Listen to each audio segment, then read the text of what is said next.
ಚಪ್ಪಾಳೆ ಬರಲಿಲ್ಲ, ನಮಸ್ಕಾರ ಅಂತ ಹೇಳಬೇಕು. ಎಲ್ರಿಗೂ ಪ್ರೀತಿಯ ನಮಸ್ಕಾರಗಳು. ಭಾಳ ಧನ್ಯ, ನನ್ನ ಜೀವನ ಸಾರ್ಥಕ ಆಯಿತು. ವೇದಿಕೆ ಮೇಲೆ ನನ್ನೊಟ್ಟಿಗೆ ಇಲ್ಲಿವರೆಗೆ ಇದ್ದಂಥ ಎಲ್ಲ ಮಹನೀಯರೇ, ಆರ್ ಕೆ ಕಾಲೇಜಿನ ಕುಟುಂಬದವರೇ ಮತ್ತು ಆರ್ ಕೆ ಕಾಲೇಜಿಗೆ ಬಂದು ತಮ್ಮ ಬದುಕನ್ನು ಅದ್ವಿತೀಯವಾಗಿ ಬದಲಾವಣೆ ಮಾಡ್ಕೊಳ್ಬೇಕಂತೇಳಿ ಕನಸನ್ನು ಕಟ್ಕೊಂಡು ನನ್ನ ಜಿಲ್ಲೆಯ ಬೇರೆ ಬೇರೆ ಭಾಗಗಳಿಂದ ಬಂದು ಇಲ್ಲಿ ಆಸೀನರಾಗಿರ್ತಕ್ಕಂಥ ಪ್ರೀತಿ ವಿದ್ಯಾರ್ಥಿಗಳೇ, ತಮಗೆಷ್ಟೇ ಕಷ್ಟ ಆದರೂ ಸರಿ, ತನ್ನ ಹುಟ್ಟಿದ ಹಬ್ಬ ಮಾಡದೇ ಇದ್ದರೂ ಸರಿ, ತಾನು ಅತ್ಯುತ್ತಮವಾದಂಥ ಬಟ್ಟೆಗಳನ್ನು ತೊಡೆದಿದ್ದರೂ ನನ್ನ ಮಕ್ಕಳು ತುಂಬ ಚೆನ್ನಾಗಿರಲಿ ಅಂತ ಹೇಳಿ ತಮ್ಮೆಲ್ಲ ಆಸೆಗಳನ್ನು ಮಕ್ಕಳಿಗೋಸ್ಕರನೇ ತ್ಯಾಗ ಮಾಡ್ತಾ ಇರ್ತಕ್ಕಂಥ ಅದೆಷ್ಟೋ ಪೋಷಕರು, ನನ್ನ ತಂದೆ ತಾಯಿಗಳನ್ನು ಒಳಗೊಂಡಂತೆ ಎಲ್ಲಿದ್ದೀರಿ, ನಿಮಗೆ ಕಾಲೇಜಿನ ಪರವಾಗಿ ನಾನು ತುಂಬ ಆಭಾರಿಯಾಗಿದ್ದೀನಿ. ಈ ಚಿಪ್ಪಾಳೆ ಈ ಕಾಲೇಜಿನ ಪರವಾಗಿ ನಿಮಗೆ ನಾನು ಸಮರ್ಪಣೆ ಮಾಡ್ತಾ ಇದ್ದೀನಿ. ಧನ್ಯವಾದಗಳು. ನೋಡಿ, ಶಿಕ್ಷಣವನ್ನು ನಾವು ವಿದ್ಯಾಭ್ಯಾಸದಿಂದಲೇ ಕಲಿಬೇಕು ಅಂತಿಲ್ಲ. ನೀವು ಇಲ್ಲಿ ಬಂದು 10 ನಿಮಿಷಗಳ ಹಿಂದೆ ನೀವ್ಯಾರು ನನಗೆ ಗೊತ್ತಿಲ್ಲ, ನಾನ್ಯಾರು ನಿಮಗೆ ಗೊತ್ತಿಲ್ಲ. ಹೇಗೆ ಈ ಕಾಲೇಜಿನಲ್ಲಿ ವ್ಯವಹರಿಸಬೇಕು ಅನ್ನುವ ಒಂದು ವ್ಯವಧಾನ ಸಹ ಸ್ವಲ್ಪ ಗೊತ್ತಿರಲಿಲ್ಲ. ನನಗೆ ಕೊಟ್ಟಂಥ 3 ನಿಮಿಷದಲ್ಲೇ ನಮ್ಮ ಕಾಲೇಜಿನಲ್ಲಿ ಹೇಗೆ ವ್ಯವಹರಿಸಬೇಕು, ಒಬ್ಬರು ಮಾತನಾಡಿದಾಗ ಹೇಗೆ ಅವರ ಬೆನ್ನು ತಟ್ಟಬೇಕು ಅದನ್ನು ಕಲ್ತಿದ್ದೀರಿ. S R no? ಇಷ್ಟೇ ಶಿಕ್ಷಣ. ಆದ್ದರಿಂದ ನಾವು ಹೇಳಿಕೊಟ್ಟ ಪಾಠವನ್ನು ಅತ್ಯಂತ ಪ್ರೀತಿಯನ್ನು ಬೆರೆಸಿ ಹೇಳೋದಾದರೆ ಎಂಥ ದೊಡ್ಡ ಹುಡುಗನನ್ನು ಸಹ ಈ ದೇಶದ ಅತ್ಯುತ್ತಮವಾದಂಥ ಶಿಕ್ಷಣಾರ್ಥಿಯಾಗಿ ವಿದ್ಯಾರ್ಥಿಯಾಗಿ ಬದಲಾಯಿಸ್ಬೋದು ಅನ್ನೋದಕ್ಕೆ ಈ ಕಾಲೇಜೇ ಸಾಕ್ಷಿ. ಈ ಕಾಲೇಜಿನ ಪ್ರಾಂಶುಪಾಲರು ಮತ್ತು ನಮ್ಮ ಸನ್ಮಿತ್ರರು ಮಾತನಾಡ್ತಾ, ಕಾಲೇಜಿನ CET ಬಗ್ಗೆ ಮಾತನಾಡ್ತಾ, ಕಾಲೇಜಿನ ಒಂದು ರೂಪುರೇಷೆಗಳ ಬಗ್ಗೆ ಮಾತನಾಡ್ತಾ ಹೇಳಿದ್ರು. ಈ ಕಾಲೇಜು ಪ್ರಾರಂಭವಾಗುವಾಗ ಕೆಲವು ವಿದ್ಯಾರ್ಥಿಗಳಿಂದ ಪ್ರಾರಂಭವಾಯಿತು. ಇವತ್ತು 450 ವಿದ್ಯಾರ್ಥಿಗಳು ಈ ಕುಟುಂಬದ ಜೊತೆ ಇದ್ದಾರೆ ಅಂದರೆ ಎಸ್, ನಿಜಕ್ಕೂ ಗ್ರೇಟ್. ಹಾಗಾಗಿ ಈ ಚಪ್ಪಾಳೆ ಆ ಪ್ರಾಂಶುಪಾಲರಿಗೆ, ಅವರ ಕುಟುಂಬಕ್ಕೆ, ಕಾಲೇಜಿಗೆ ಜೋರಾಗಿ ಹೊಡಿಬೇಕು. ಹಿಂಗೆ ಹೊಡೆದ್ರೆ ಆಗಲ್ಲ. ಎಸ್ ಸಾಕು. ಏಕೆಂದರೆ ನಾನು ಮೊದಲೇ ಹೇಳಿದ್ದೀನಿ, ಸ್ವಲ್ಪ ಮೇಷ್ಟ್ರು ಸರಿ ಇಲ್ಲ ಅಂತ ಹೇಳಿ. ನೆಕ್ಸ್ಟ್ ಯಾರು ಚೇಂಜ್ ಮಾಡೋಕ್ಕೆ ಹೇಳಿ, ಯಾವ್ದಾರ ಧಾರಾವಾಹಿ ಫಿಗರ್ ಕರ್ಕೊಂಡು ಬಂದು ಪಾಠ ಹೇಳ್ಸೋಕ್ಕೆ ಹೇಳಿ ಅವ್ರಿಗೆ. ಮತ್ತೆ ತಪ್ಪು ಮಾಡಿಬಿಟ್ಟಿದ್ದಾರೆ ಅವರು. ಎಸ್, ಹೌದು. ಇದೆಲ್ಲಕ್ಕಿಂತ ಮುನ್ನ ನಾವೆಲ್ಲ ಸೇರಿ ಒಂದು ಒಳ್ಳೆಯ ಕೆಲಸ ಮಾಡಬೇಕಾಗಿದೆ. ಮಂಡ್ಯ ಜಿಲ್ಲೆಗೆ ಪದೇ ಮತ್ತೆ ಈ ದೇಶದ ಭೂಪಟದಲ್ಲಿ ಅದ್ಭುತವಾದಂಥ ಸಾಧಕರು ಕೀರ್ತಿಯನ್ನು ತಂದುಕೊಡ್ತಾ ಇದ್ದಾರೆ. ನನ್ನ ಜಿಲ್ಲೆಯ 2 ಪ್ರತಿಭೆಗಳನ್ನು ನಾನು ಇಟ್ಕೊಂಡು ನಿಮ್ಮಲ್ಲಿ ಮಾತನಾಡ್ತೀನಿ. ಮೊಟ್ಟ ಮೊದಲನೇದಾಗಿ, ತನ್ನ ಇಡೀ ಜೀವಮಾನವನ್ನೇ ಪುಸ್ತಕವನ್ನು ಸಂಗ್ರಹ ಮಾಡಿ ಜನಗಳಿಗೆ ಜ್ಞಾನವನ್ನು ಹಂಚಲಿಕ್ಕೆ ತನ್ನ ಇಡೀ ಜೀವನವನ್ನು ಸಂಪೂರ್ಣವಾಗಿ ಮುಡುಪಾಗಿಟ್ಟಂತಹ ಒಬ್ಬ ಮಹನೀಯ. ಯಾರವರು? ರಶ್ಮಿಕಾ ಮಂದಣ್ಣನ. ಅವ್ರ ಬಗ್ಗೆ ಹೇಳ್ತೀರಾ? ಅವಳು ಎಲ್ಲಿ ಮದುವೆ ಆದಳು, ಎಷ್ಟು ದುಡ್ಡು ಖರ್ಚು ಮಾಡಿದ್ಲು, ಇದು ಲಿಫ್ಟಿಗೆ ಎಷ್ಟು ಕೊಟ್ಟಲು, ಮತ್ತು ಬ್ಲೌಸ್ ಹೇಗೆ, ಮತ್ತು ಅದೆಲ್ಲ ಹೇಳ್ತೀರಾ ನೀವು. ಇದು ಗೊತ್ತಿಲ್ಲ. ಎಂಥ ಒಂದು ದುರ್ದೈವದ ಪರಿಸ್ಥಿತಿ ನಮಗೆ ವಿದ್ಯಾರ್ಥಿಗಳೇ. ಮೊದಲು ನೀವು ಇದನ್ನು ಕಲಿಬೇಕು. ಅವರೇ ನಮ್ಮ ಪುಸ್ತಕದ ಮನೆ ಅಂಕೇಗೌಡರು. ಅವರಿಗೆ ನಿಮ್ಮ ಒಂದು ಪ್ರೀತಿಯ ಚಪ್ಪಾಳೆ ಸಾಕು. ತನ್ನ ಕಂಡಕ್ಟರ್ ವೃತ್ತಿನಲ್ಲಿ ಬಂದಂಥ ದುಡ್ಡು, ಮೈಸೂರಿನಲ್ಲಿ ಒಂದು ಸೈಟ್ ಇರ್ತದೆ, 2 ಕೋಟಿಗೆ ಮಾರಿಬಿಡ್ತಾರೆ. ಆ ದುಡ್ಡನ್ನೆಲ್ಲ ತೊಗೊಂಡು ಬಂದು ಇವತ್ತು 15 ಲಕ್ಷಕ್ಕೂ ಹೆಚ್ಚು ಪುಸ್ತಕಗಳನ್ನು ಅಲ್ಲಿ ಇಟ್ಟಿದ್ದಾರೆ. ಇನ್ನು ನೀವೆಲ್ಲ ಟೂರ್ಗೆ ಹೋಗ್ತಿರಲ್ಲ ಮೇಷ್ಟ್ರೆ, ಅದು ಒಂದು ತೋರ್ಕೊಂಡು ಬಂದುಬಿಡಿ. ನಮ್ಮ ಮಕ್ಕಳಿಗೆ ಸ್ವಲ್ಪನಾದರೂ ಆ ಗುಣಗಳು ಬರಲಿ ಅಂತ ಹೇಳಿ ಒಂದೇ ಒಂದು 30 ಸೆಕೆಂಡು ಎದ್ದು ನಿಂತು ಅವರಿಗೆ ನಾವೆಲ್ಲರೂ ಸಹ ಅಭಿನಂದನೆಗಳನ್ನು ಸಲ್ಲಿಸೋಣ. ಎಸ್, ಯಾಕೆಂದರೆ ನಮ್ಮ ನೆಲದ ಸಿರಿ, ನಮ್ಮ ಮಂಡ್ಯ ಜಿಲ್ಲೆಯಲ್ಲಿ ಹುಟ್ಟಿರ್ತಕ್ಕಂಥ ಮಣ್ಣಿನ ಮಗ ತನ್ನ ಇಡೀ ಬದುಕನ್ನೇ ವಿಶ್ವ ದಾಖಲೆಗೆ ಅವರು ಸಮರ್ಪಣೆ ಮಾಡಿದ್ದಾರೆ. ಮೊನ್ನೆ ಅವರಿಗೆ ಪದ್ಮಶ್ರೀ ಗೌರವ ಸಂದಿದೆ ಸಮಾಜ ಸೇವೆಗಾಗಿ. ಅದಕ್ಕೋಸ್ಕರ ಈ ಪ್ರೀತಿಯ ಚಪ್ಪಾಳೆ ಅವರಿಗೆ. ಎಸ್, ನಿಮ್ಮೆಲ್ಲರಿಗೂ ಧನ್ಯವಾದಗಳು. ಪ್ಲೀಸ್ ಇರೋ. ಎಸ್, ಇಲ್ಲಿಂದ ನನ್ನ ಟೈಮು ಸ್ಟಾರ್ಟ್. 35ರಿಂದ 40 ನಿಮಿಷ. ತುಕಾರಾಮ್ ಸರ್ ತಾವು ನೋಡ್ಕೊಳ್ಬೋದು. ಭರತ್ ಸರ್ ಒಂದು ಸಣ್ಣ ಸಿಗ್ನಲ್ ಕೊಟ್ಟರೆ ಸಾಕು. 40 ನಿಮಿಷದಲ್ಲಿ ನನ್ನ ಎಲ್ಲ ಚರಿತ್ರೆಯನ್ನು ಮುಗಿಸ್ತೇನೆ. ಕಾಲೇಜಿನ ಪ್ರಾಂಶುಪಾಲರು ಕಾಲೇಜಿನ ಅಭಿವೃದ್ಧಿಯ ಬಗ್ಗೆ ಹೇಳಿದರು. ಕೆಲವೇ ವಿದ್ಯಾರ್ಥಿಗಳಿಂದ ಪ್ರಾರಂಭವಾದಂಥ ನನ್ನ ಸಂಸ್ಥೆ ಇವತ್ತು 450ಕ್ಕೂ ಹೆಚ್ಚು ವಿದ್ಯಾರ್ಥಿಗಳನ್ನು ಪಡೆದಿದೆ ಅಂತೇಳಿ ಎಂಥ ಹೆಮ್ಮೆಯ ವಿಚಾರ. ತಾವು ಗಮನಿಸ್ಬೋದು, ಒಂದು ಸರ್ ಹತ್ರ ಒಂದು ಸಣ್ಣ ಪೆನ್ ಇಸ್ಕೊಂಡು ನಾನು ಏನು ಮಾಡ್ತಾ ಇದ್ದೆ ಅಂದರೆ ಒಂದು ಏನೇನೋ ಅಲ್ಲಿ ವೇದಿಕೆ ಮೇಲೆ ಬರ್ಕೊಳ್ತಾ ಇದೆ, ತಾವ್ಯಾರೋ ಗಮನಿಸಲಿಲ್ಲ. ನಿಮ್ಮ ಮಕ್ಕಳು ಅಷ್ಟೇ ಇವತ್ತು ನಿಮ್ಮ ಜೊತೆಯಲ್ಲಿ ಬಂದಿದ್ದಾರೆ. ಇಲ್ಲಿ ಅನೇಕ ಜನರು ಅದ್ಭುತವಾದಂಥ ವಿಚಾರಧಾರೆಗಳನ್ನು ನಿಮ್ಮ ಮಕ್ಕಳಿಗೆ ನಿಮಗೆ ಹೇಳ್ತಾರೆ. ನೀವೇನು ಮಾಡ್ತೀರಿ ಅಂದರೆ, ಭಗವಂತ 2 ಕಿವಿ ಕೊಟ್ಟಿದ್ದಾನೆ, ಅದನ್ನು ಹೋಟ್ಲು ಮನೆ ತಾವು ಕೇಳಿಸ್ಕೊಂಡು ಇಲ್ಲಿ ಕೇಳಿ ಅಲ್ಲಿ ಬಿಟ್ಟು ಹೋದರೆ ನೀವು ಎಷ್ಟೇ ಹಣ ಸುರಿದ್ರೂ ಸಹ ಆರ್ ಕೆ ಕಾಲೇಜು ನಿಮ್ಮ ಮಕ್ಕಳ ಬದುಕನ್ನು ಬಂಗಾರಗೊಳಿಸಲಿಕ್ಕೆ ಸಾಧ್ಯವಾಗೋದಿಲ್ಲ.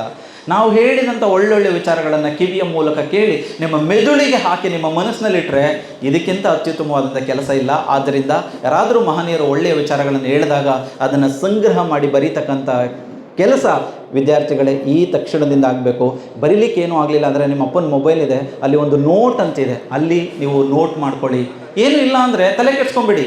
ಶಂಕರ್ ನಾಗ್ ಅವರು ಏನು ಮಾಡ್ತಾಯಿದ್ರು ಅಂದರೆ ತಮ್ಮ ಸ್ಥಳೀಯವಾಗಿ ಏನು ವಿಚಾರಗಳಿದ್ದೋ, ಸ್ಥಳೀಯವಾಗಿ ಯಾವ ವಸ್ತುಗಳಿದ್ದೋ ಅದನ್ನೇ ತೆಗೆದುಕೊಂಡು ಅವರು ಬಳಕೆಯನ್ನು ಮಾಡ್ಕೊಳ್ತಾಯಿದ್ರು. ಈ ಗುಣವನ್ನು ನೀವು ಕಲ್ತ್ಕೊಳ್ಬೇಕು. ಅದಕ್ಕೆ ನಾವು ಸೃಜನಶೀಲತೆ ಮತ್ತು ಕ್ರಿಯಾಶೀಲತೆ ಅಂತ ಕರಿತೀವಿ. ಅದು ಈ ಕಾಲೇಜಿನ ಮೊದಲ ದಿನದಲ್ಲೇ ಪ್ರಾರಂಭ ಆಗಬೇಕು. ತೆಂಗಿನ ಮರ ನೋಡಿದ್ದೀರಿ? ಎಸ್ ಅಂದರೆ ನಾನು ಹೇಳಿದ್ನಲ್ಲ ಸರಿ ಇಲ್ಲ ಅಂತೇಳಿ. ತೆಂಗಿನ ಮರ ನೋಡಿದ್ದೀರಲ್ಲ? ಯಾಕೆ ಗೊತ್ತೇನ್ರಿ? ನೀವು ರೆಸ್ಪಾನ್ಸ್ ಮಾಡಲಿಲ್ಲ ಅಂದರೆ ಇಲ್ಲಿರೋ ಪ್ರಿನ್ಸಿಪಲ್ ಏನೂ ಮಾಡೋಕ್ಕೆ ಸಾಧ್ಯ ಇಲ್ಲ. ಅದೇ ICUನಲ್ಲಿ ಇದ್ದಾರಲ್ಲ ಸರ್ ಗೌಡ್ರೆ, ICUನಲ್ಲಿ ಪೇಷಂಟ್ ಇದ್ದಾನೆ, ಅವ್ನು ರೆಸ್ಪಾನ್ಸ್ ಮಾಡಿದ್ರೆ ತಾನೇ ಡಾಕ್ಟ್ರು ಎಲ್ಲ ನೋಡ್ಕೊಳ್ಳೋದು. ಅವ್ನು ರೆಸ್ಪಾನ್ಸ್ ಮಾಡಲಿಲ್ಲ ಅಂದರೆ ಮೂಗೇಡು ಪೈಪ್ ತೂಕ ಹಾಕ್ಬಿಟ್ಟು ಐ ಆಮ್ ಸೋ ಸಾರಿ ಅಂದ್ಬಿಟ್ರೆ ಏನು ಮಾಡೋದು? ಡಾಕ್ಟ್ರಿ ಯಾರಿಗೆ ಅಂದ್ರಂತೆ ಆಪ್ರೇಷನ್ ಸಕ್ಸಸ್ ಆದರೆ ನನಗೆ, ಫೇಲ್ ಆದರೆ ನಿನಗೆ ಕಣಪ್ಪ ಅನ್ನೋದು. ಅಂದರೆ ಹೆಣಕ್ಕೆ ಓದಿಸ್ ಕಳಿಸೋದು ಅಷ್ಟೇ. ಆದ್ದರಿಂದ ನಿಮ್ಮ ರೆಸ್ಪಾನ್ಸ್ ಬಹಳ ಮುಖ್ಯ. ಸಂತೆಲ್ಲ ಹೂವು ನೋಡಿದ್ರೆ ಮನೇಲಿ ಮಗಳೇನು ನೋಡಿ ಅನ್ನೋ ಗಾದೆ ದಯಮಾಡಿ ಕಲಿಸ್ಕೊಟ್ಟು ಹೋಗಿ. Yes sir no? ತೆಂಗಿನ ಮರ ನೋಡಿದಿರಲ್ವಾ? ಸರ್ ಎಲ್ಲ ರೆಡಿ ಮಾಡಿಕೊಟ್ಟಿರ್ತೀನಿ ನಿಮಗೆ ಸ್ಟೇಜ್. Okay done. ಎಸ್, ತೆಂಗಿನ ಮರ ನೋಡಿದಿರಿ. ಆದರೆ ತೆಂಗಿನ ಮರ ಬೆಳೀತಾ ಬೆಳೀತಾ ತಾನು ಎಷ್ಟು ಎತ್ತರಕ್ಕೆ ಬೆಳೆದೆ ಅನ್ನೋದಕ್ಕೆ ಕೆಲವು ಹೆಜ್ಜೆ ಗುರುತುಗಳನ್ನು ಬಿಟ್ಟೋಗಿರ್ತದೆ. ತೆಂಗಿನ ಮಟ್ಟೆ ಬಿದ್ದಾಗೆ ತನ್ನ ಹೆಜ್ಜೆ ಗುರುತುಗಳನ್ನು ಬಿಟ್ಟಾಗಿರ್ತದೆ.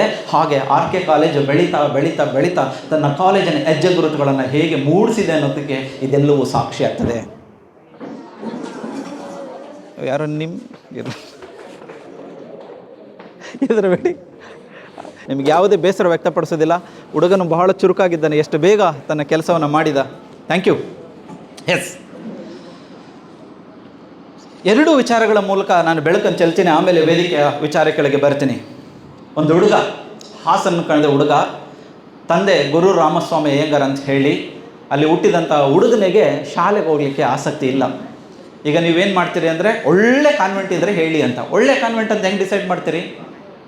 ಅದರ ಬಿಲ್ಡಿಂಗು, ಅದರಲ್ಲಿರ್ತಕ್ಕಂಥ ಟೀಚರ್, ಅಲ್ಲಿ ಪ್ರಿನ್ಸಿಪಾಲು ಇಂಗ್ಲೀಷ್ನಲ್ಲಿ ಮಾತನಾಡೋದು, ಇದೆಲ್ಲ ನೋಡ್ಬಿಟ್ರೆ ನಿಮ್ಗೆ ಒಳ್ಳೆ ಕಾನ್ವೆಂಟ್ ಅಂತ. ನೋ, ಜಗತ್ತಿನಲ್ಲಿ ಕೆಟ್ಟ ಕಾನ್ವೆಂಟು ಕೆಟ್ಟ ಶಾಲೆ ಯಾವುದೂ ಇಲ್ಲ.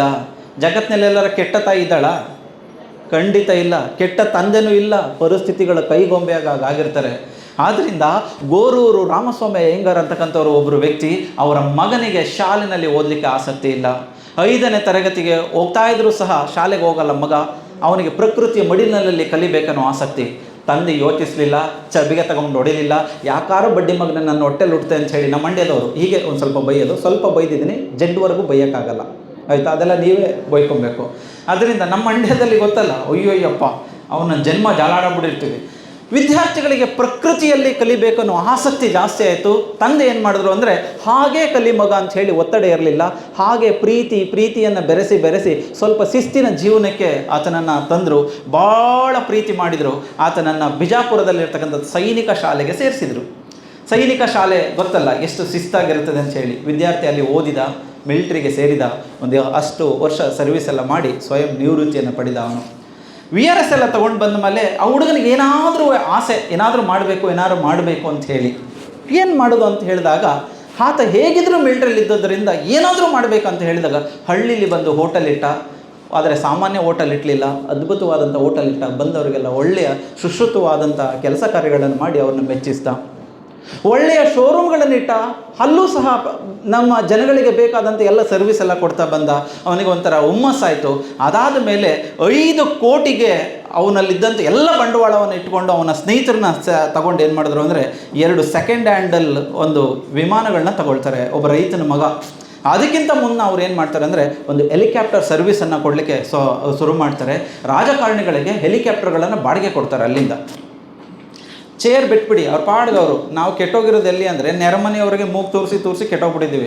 ನಮ್ಮ ಕೆಲಸ ಏನು, ನಾನು ಹೇಳ್ತಾ ಇದ್ದೀನಿ, ನೀವೇನು ಗ್ರ್ಯಾಸ್ ಮಾಡ್ಕೊಳ್ಳೋದು, ಅವ್ರು ಏನಾರು ಮಾಡ್ಕೊಳ್ಳಿ, ಅವ್ರ ಹಣೆ ಬರ. ನಾವು ಇದನ್ನೇ ಕಲಿಬೇಕು. ಇದನ್ನು ಕಲಿತ್ರೆ ನಮ್ಮ ಮಕ್ಳು ಏನು ಮಾಡ್ತಾರೆ ಅಂದರೆ ಪಾಠ ಬಿಟ್ಟು ಆ ಕಡೆ ಈ ಕಡೆ ಅಲ್ಲಾಡೋದಿಲ್ಲ. ಇದನ್ನೇ ಮಹಾಭಾರತದ ಅರ್ಜುನನ ಕೈಲಿ ಶ್ರೀಕೃಷ್ಣ ಮಾಡಿಸಿದ್ದು, ದ್ರೋಣಾಚಾರ್ಯರು ಮಾಡಿಸಿದ್ದು. ನಾವು ಇಷ್ಟನ್ನು ಮಾತ್ರ ಕಲಿಬೇಕಾಗ್ತದೆ. ಹೆಲಿಕಾಪ್ಟರ್ ಸರ್ವಿಸನ್ನು ಕೊಡ್ತಾರೆ. ಆಗೇನು ಮಾಡ್ತಾರೆ ಅಂದರೆ ಅಲ್ಲಿ ಅವರಿಗೆ ಒಳ್ಳೆ ಲಾಭಾಂಶ ಬರ್ತದೆ. ಅವರು ಮತ್ತು ಅವರ ಸ್ನೇಹಿತರು ಸೇರಿಕೊಂಡು ಒಂದು ಲೋ ಕಾಸ್ಟ್ನಲ್ಲಿ ಯಾಕೆ ನಾವು ಒಂದು ವಿಮಾನವನ್ನು ತಗೊಂಡು ನಾವು ವಿಮಾನ ಸರ್ವಿಸ್ ಕೊಡಬಾರ್ದು ಅಂತ ಯೋಚನೆ ಮಾಡ್ತಾರೆ. ಆಗ ಆ ವಿದ್ಯಾರ್ಥಿ ಅಲ್ಲಿದ್ದಂಥವನು ಕಾರ್ಯನಿಮಿತ್ತ ಅಮೆರಿಕಕ್ಕೆ ಹೋಗಿದಾಗ ಸೌತ್ ವೆಸ್ಟ್ ಅಂತಕ್ಕಂಥ ಒಂದು ಪ್ಲೇಸ್ನಲ್ಲಿ ಅವನು ವಿಮಾನ ಪ್ರಯಾಣ ಮಾಡಿದಾಗ ಅತ್ಯಂತ ಕಡಿಮೆ ದುಡ್ಡಿನಲ್ಲಿ ಆತ ವಿಮಾನ ಪ್ರಯಾಣ ಮಾಡ್ತಾನೆ.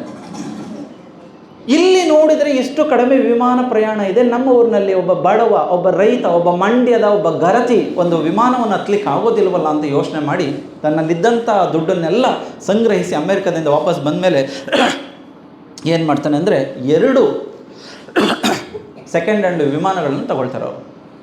ಮುಂದೆ ರೋಚಕವಾಗಿದೆ ಕೇಳಿ, ಇದು ಹೇಗೆ ಸಾಧ್ಯ ಅಂತೀರಿ. ಹಾಗಾಗಿ ಏರ್ ಡೆಕ್ಕನ್ನಿಂದ 2 ವಿಮಾನಗಳನ್ನು ಖರೀದಿಸ್ಬಿಟ್ಟು ಆಗ ಅವ್ರೇನು ಮಾಡ್ತಾರೆ, ಅತ್ಯುತ್ತಮವಾದಂಥ ಸರ್ವಿಸ್ ಕೊಡ್ತಾರೆ.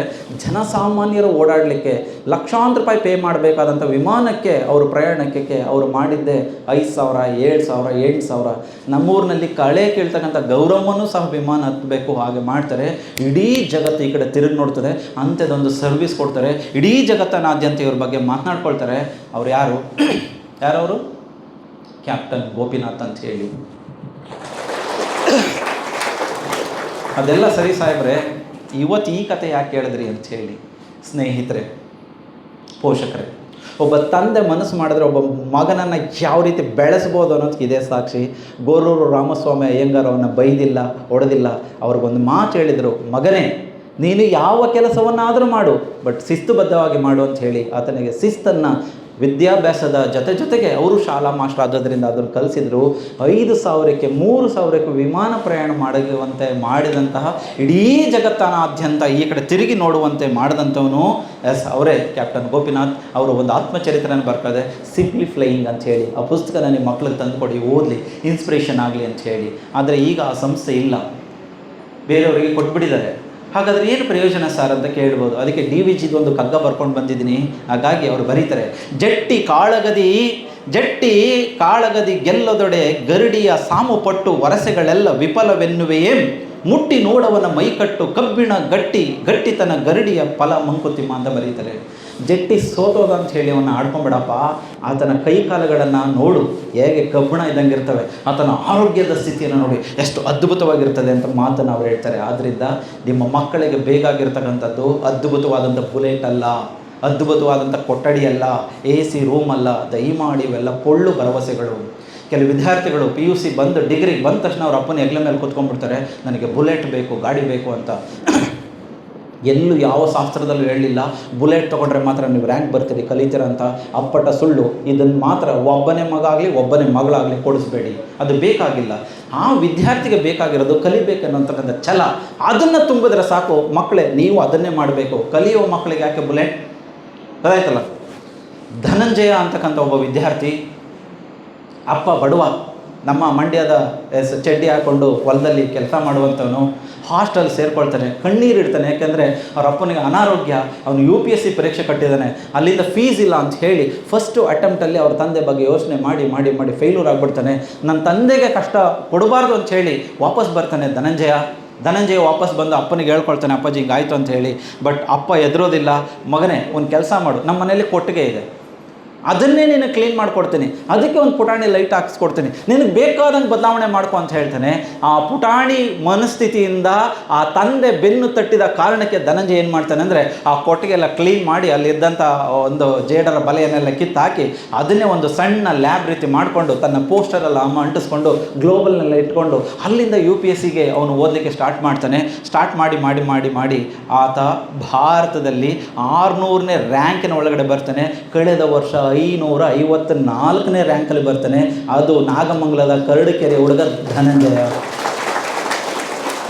ಅವನು ರ್ಯಾಂಕ್ ಬಂದ ತಕ್ಷಣ ಅವ್ರ ತಾಯಿಗೆ ಫೋನ್ ಮಾಡ್ತಾನೆ, ಅಮ್ಮ ಇವತ್ತು ನಿನ್ನ ಮಗ UPSC ಪಾಸ್ ಮಾಡಿದ್ದಾನಮ್ಮ, ಅಮ್ಮ ಇವತ್ತು ನಿನ್ನ ಮಗ UPSC ಕ್ಲಿಯರ್ ಮಾಡಿದ್ದಾನೆ, ಮುಂದೊಂದು ದಿನ IPS ಅಧಿಕಾರಿಯಾಗಿ ಈ ಭಾರತದ ನೆಲದಲ್ಲಿ ಅವನು ರಾಜ್ಯಭಾರ ಮಾಡ್ತಾನೆ ಅಂದಾಗ ನನಗೂ ಒಂಥರ ಅಳ ಬರ್ತಾ ಇದೆ. ಬಟ್ ಏನು ಮಾಡೋದು, ಫೀಲಿಂಗ್ ಬಟ್ ಅವ್ರ ತಾಯಿ ಗಳಗಳ ಅಂತ ಹತ್ತು ಬಿಡ್ತಾರೆ. ಅದರಿಂದ ಅವರು ಗೋಡಂಬಿ ಕೊಡಲಿಲ್ಲ ಅವ್ರ ಮಕ್ಕಳಿಗೆ, ಗೋಡಂಬಿ ನೆನೆಸಿಟ್ಬಿಟ್ಟು ತಿನ್ನಪ್ಪ ಅಂತ ಹೇಳಲಿಲ್ಲ, ದ್ರಾಕ್ಷಿ ಕೊಡಲಿಲ್ಲ, ಅವರಿಗೆ ಕೇಸರಿ ಬಾದಾಮ್ ಏನೂ ಕೊಡಲಿಲ್ಲ, ಕೊಟ್ಟಿದ್ದೇ 2 ಚೆಂಡು ಇಟ್ಟು ಪಾಪ. ಇದರಿಂದ ಕಲಿಬೇಕಾದದ್ದು ಬೇಕಾದಷ್ಟಿದೆ ವಿದ್ಯಾರ್ಥಿಗಳೇ. ಆದ್ದರಿಂದ ಮೊದಲು ನೀವು ಕಲಿಬೇಕಾದ್ರೆ ನಿಮ್ಮ ಅಪ್ಪನ ಅರ್ಥ ಮಾಡ್ಕೊಳ್ಬೇಕು. ನಿಮ್ಮ ಅಪ್ಪನ ಅರ್ಥ ಮಾಡ್ಕೊಳ್ದಾನೆ, ನಿಮ್ಮ ಅವ್ವನ ಅರ್ಥ ಮಾಡ್ಕೊಳ್ದಾನೆ ನೀವು ಟೆಕ್ಸ್ಟ್ ಬುಕ್ಕನ್ನು ಹೇಗೆ ಅರ್ಥ ಮಾಡ್ಕೊಳ್ತೀರಿ? ಟೆಕ್ಸ್ಟ್ ಬುಕ್ಕು ಬರೀ ವೇಸ್ಟ್, ಅದು ಖಾಲಿ ಪೇಪರ್. ನಿನ್ನಪ್ಪ ನಿನಗೆ ಅರ್ಥ ಆಗಲಿಲ್ಲ ಅನ್ನೋದಾದರೆ, ಯಾಕೆಂದರೆ 1 kg ಅಕ್ಕಿ ಬೆಳಿಬೇಕಾದ್ರೆ ನಿಮ್ಮ ಅಪ್ಪನ ಬೆವರು ಎಷ್ಟಿದೆ ಅನ್ನೋದನ್ನು ನೀವು ಅರ್ಥ ಮಾಡ್ಕೊಳ್ಳಿಲ್ಲ.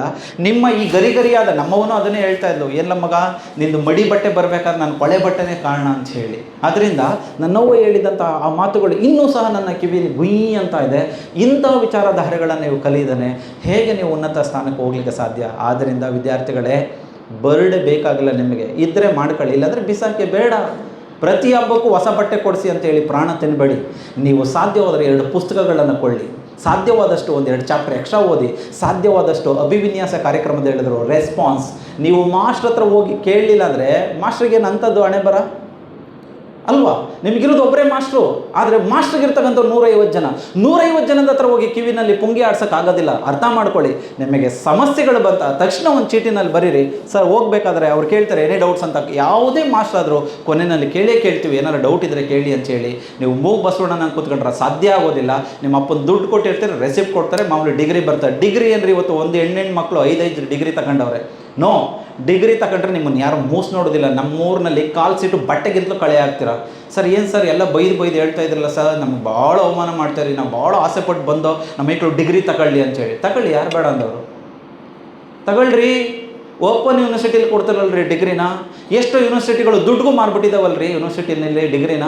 ಬರೋ ಸರ್ ಇಲ್ಲಿ ಇದ್ದಾರೆ, ಕೂತ್ಕೊಂಡು ಕೇಳಿ, ಇಲ್ಲಿ ಪ್ರಿನ್ಸಿಪಾಲು ತುಕಾರಾಮ್ ಸರ್ ಎಲ್ಲ ಇದ್ದಾರೆ.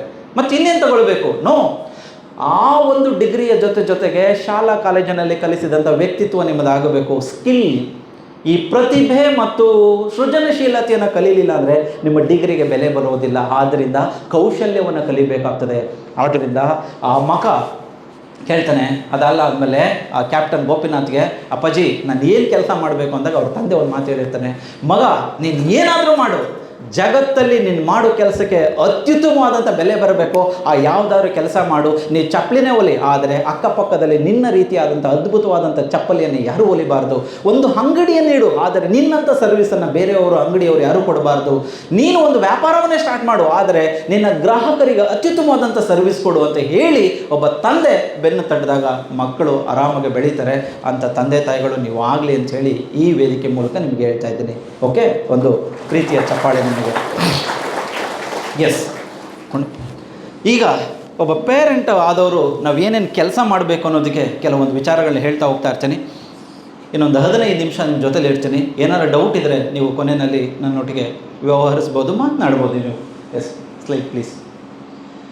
ಈಗ ನಾನು ಮಾತನಾಡ್ತಕ್ಕಂಥ ವಿಚಾರಗಳು ಏನಿದೆ ಅಂತೇಳಿ ಕಾಣಿಸ್ಲಿಲ್ಲ ಅಂದರೆ ತಲೆ ಕೆಡಿಸ್ಕೊಬಿಡಿ. ನಾನು ಹೇಳ್ತಾ ಇದ್ದೀನಿ. ಎಸ್, ಪೋಷಕರಂದರೆ ಯಾರು ಅಂದರೆ ಹುಟ್ಟಿಸ್ತವ್ರ, ಅನ್ನ ಹಾಕ್ತವ್ರ, ಅವ್ರನ್ನ ನಾವು ಪೋಷಕರಂತ ಕರಿಬೋದಾ? ಅಥವಾ ಉತ್ತಮ ಪೋಷಕರಾಗಲಿಕ್ಕೆ ನಾವೇನು ಮಾಡಬೇಕು? ಸರ್ ಹುಡ್ದ ಬಗ್ಗೆ ಬಟ್ಟೆ ಹೊಲಿಸ್ಬೇಕು ಸರ್, ಮಾಮೂಲಿ ಸಾಯಂಕಾಲ ಶನಿವಾರ ಭಾನುವಾರ ಆದರೆ ಬಾಡೂಟ ಹಾಕಬೇಕು, ಅದಾ?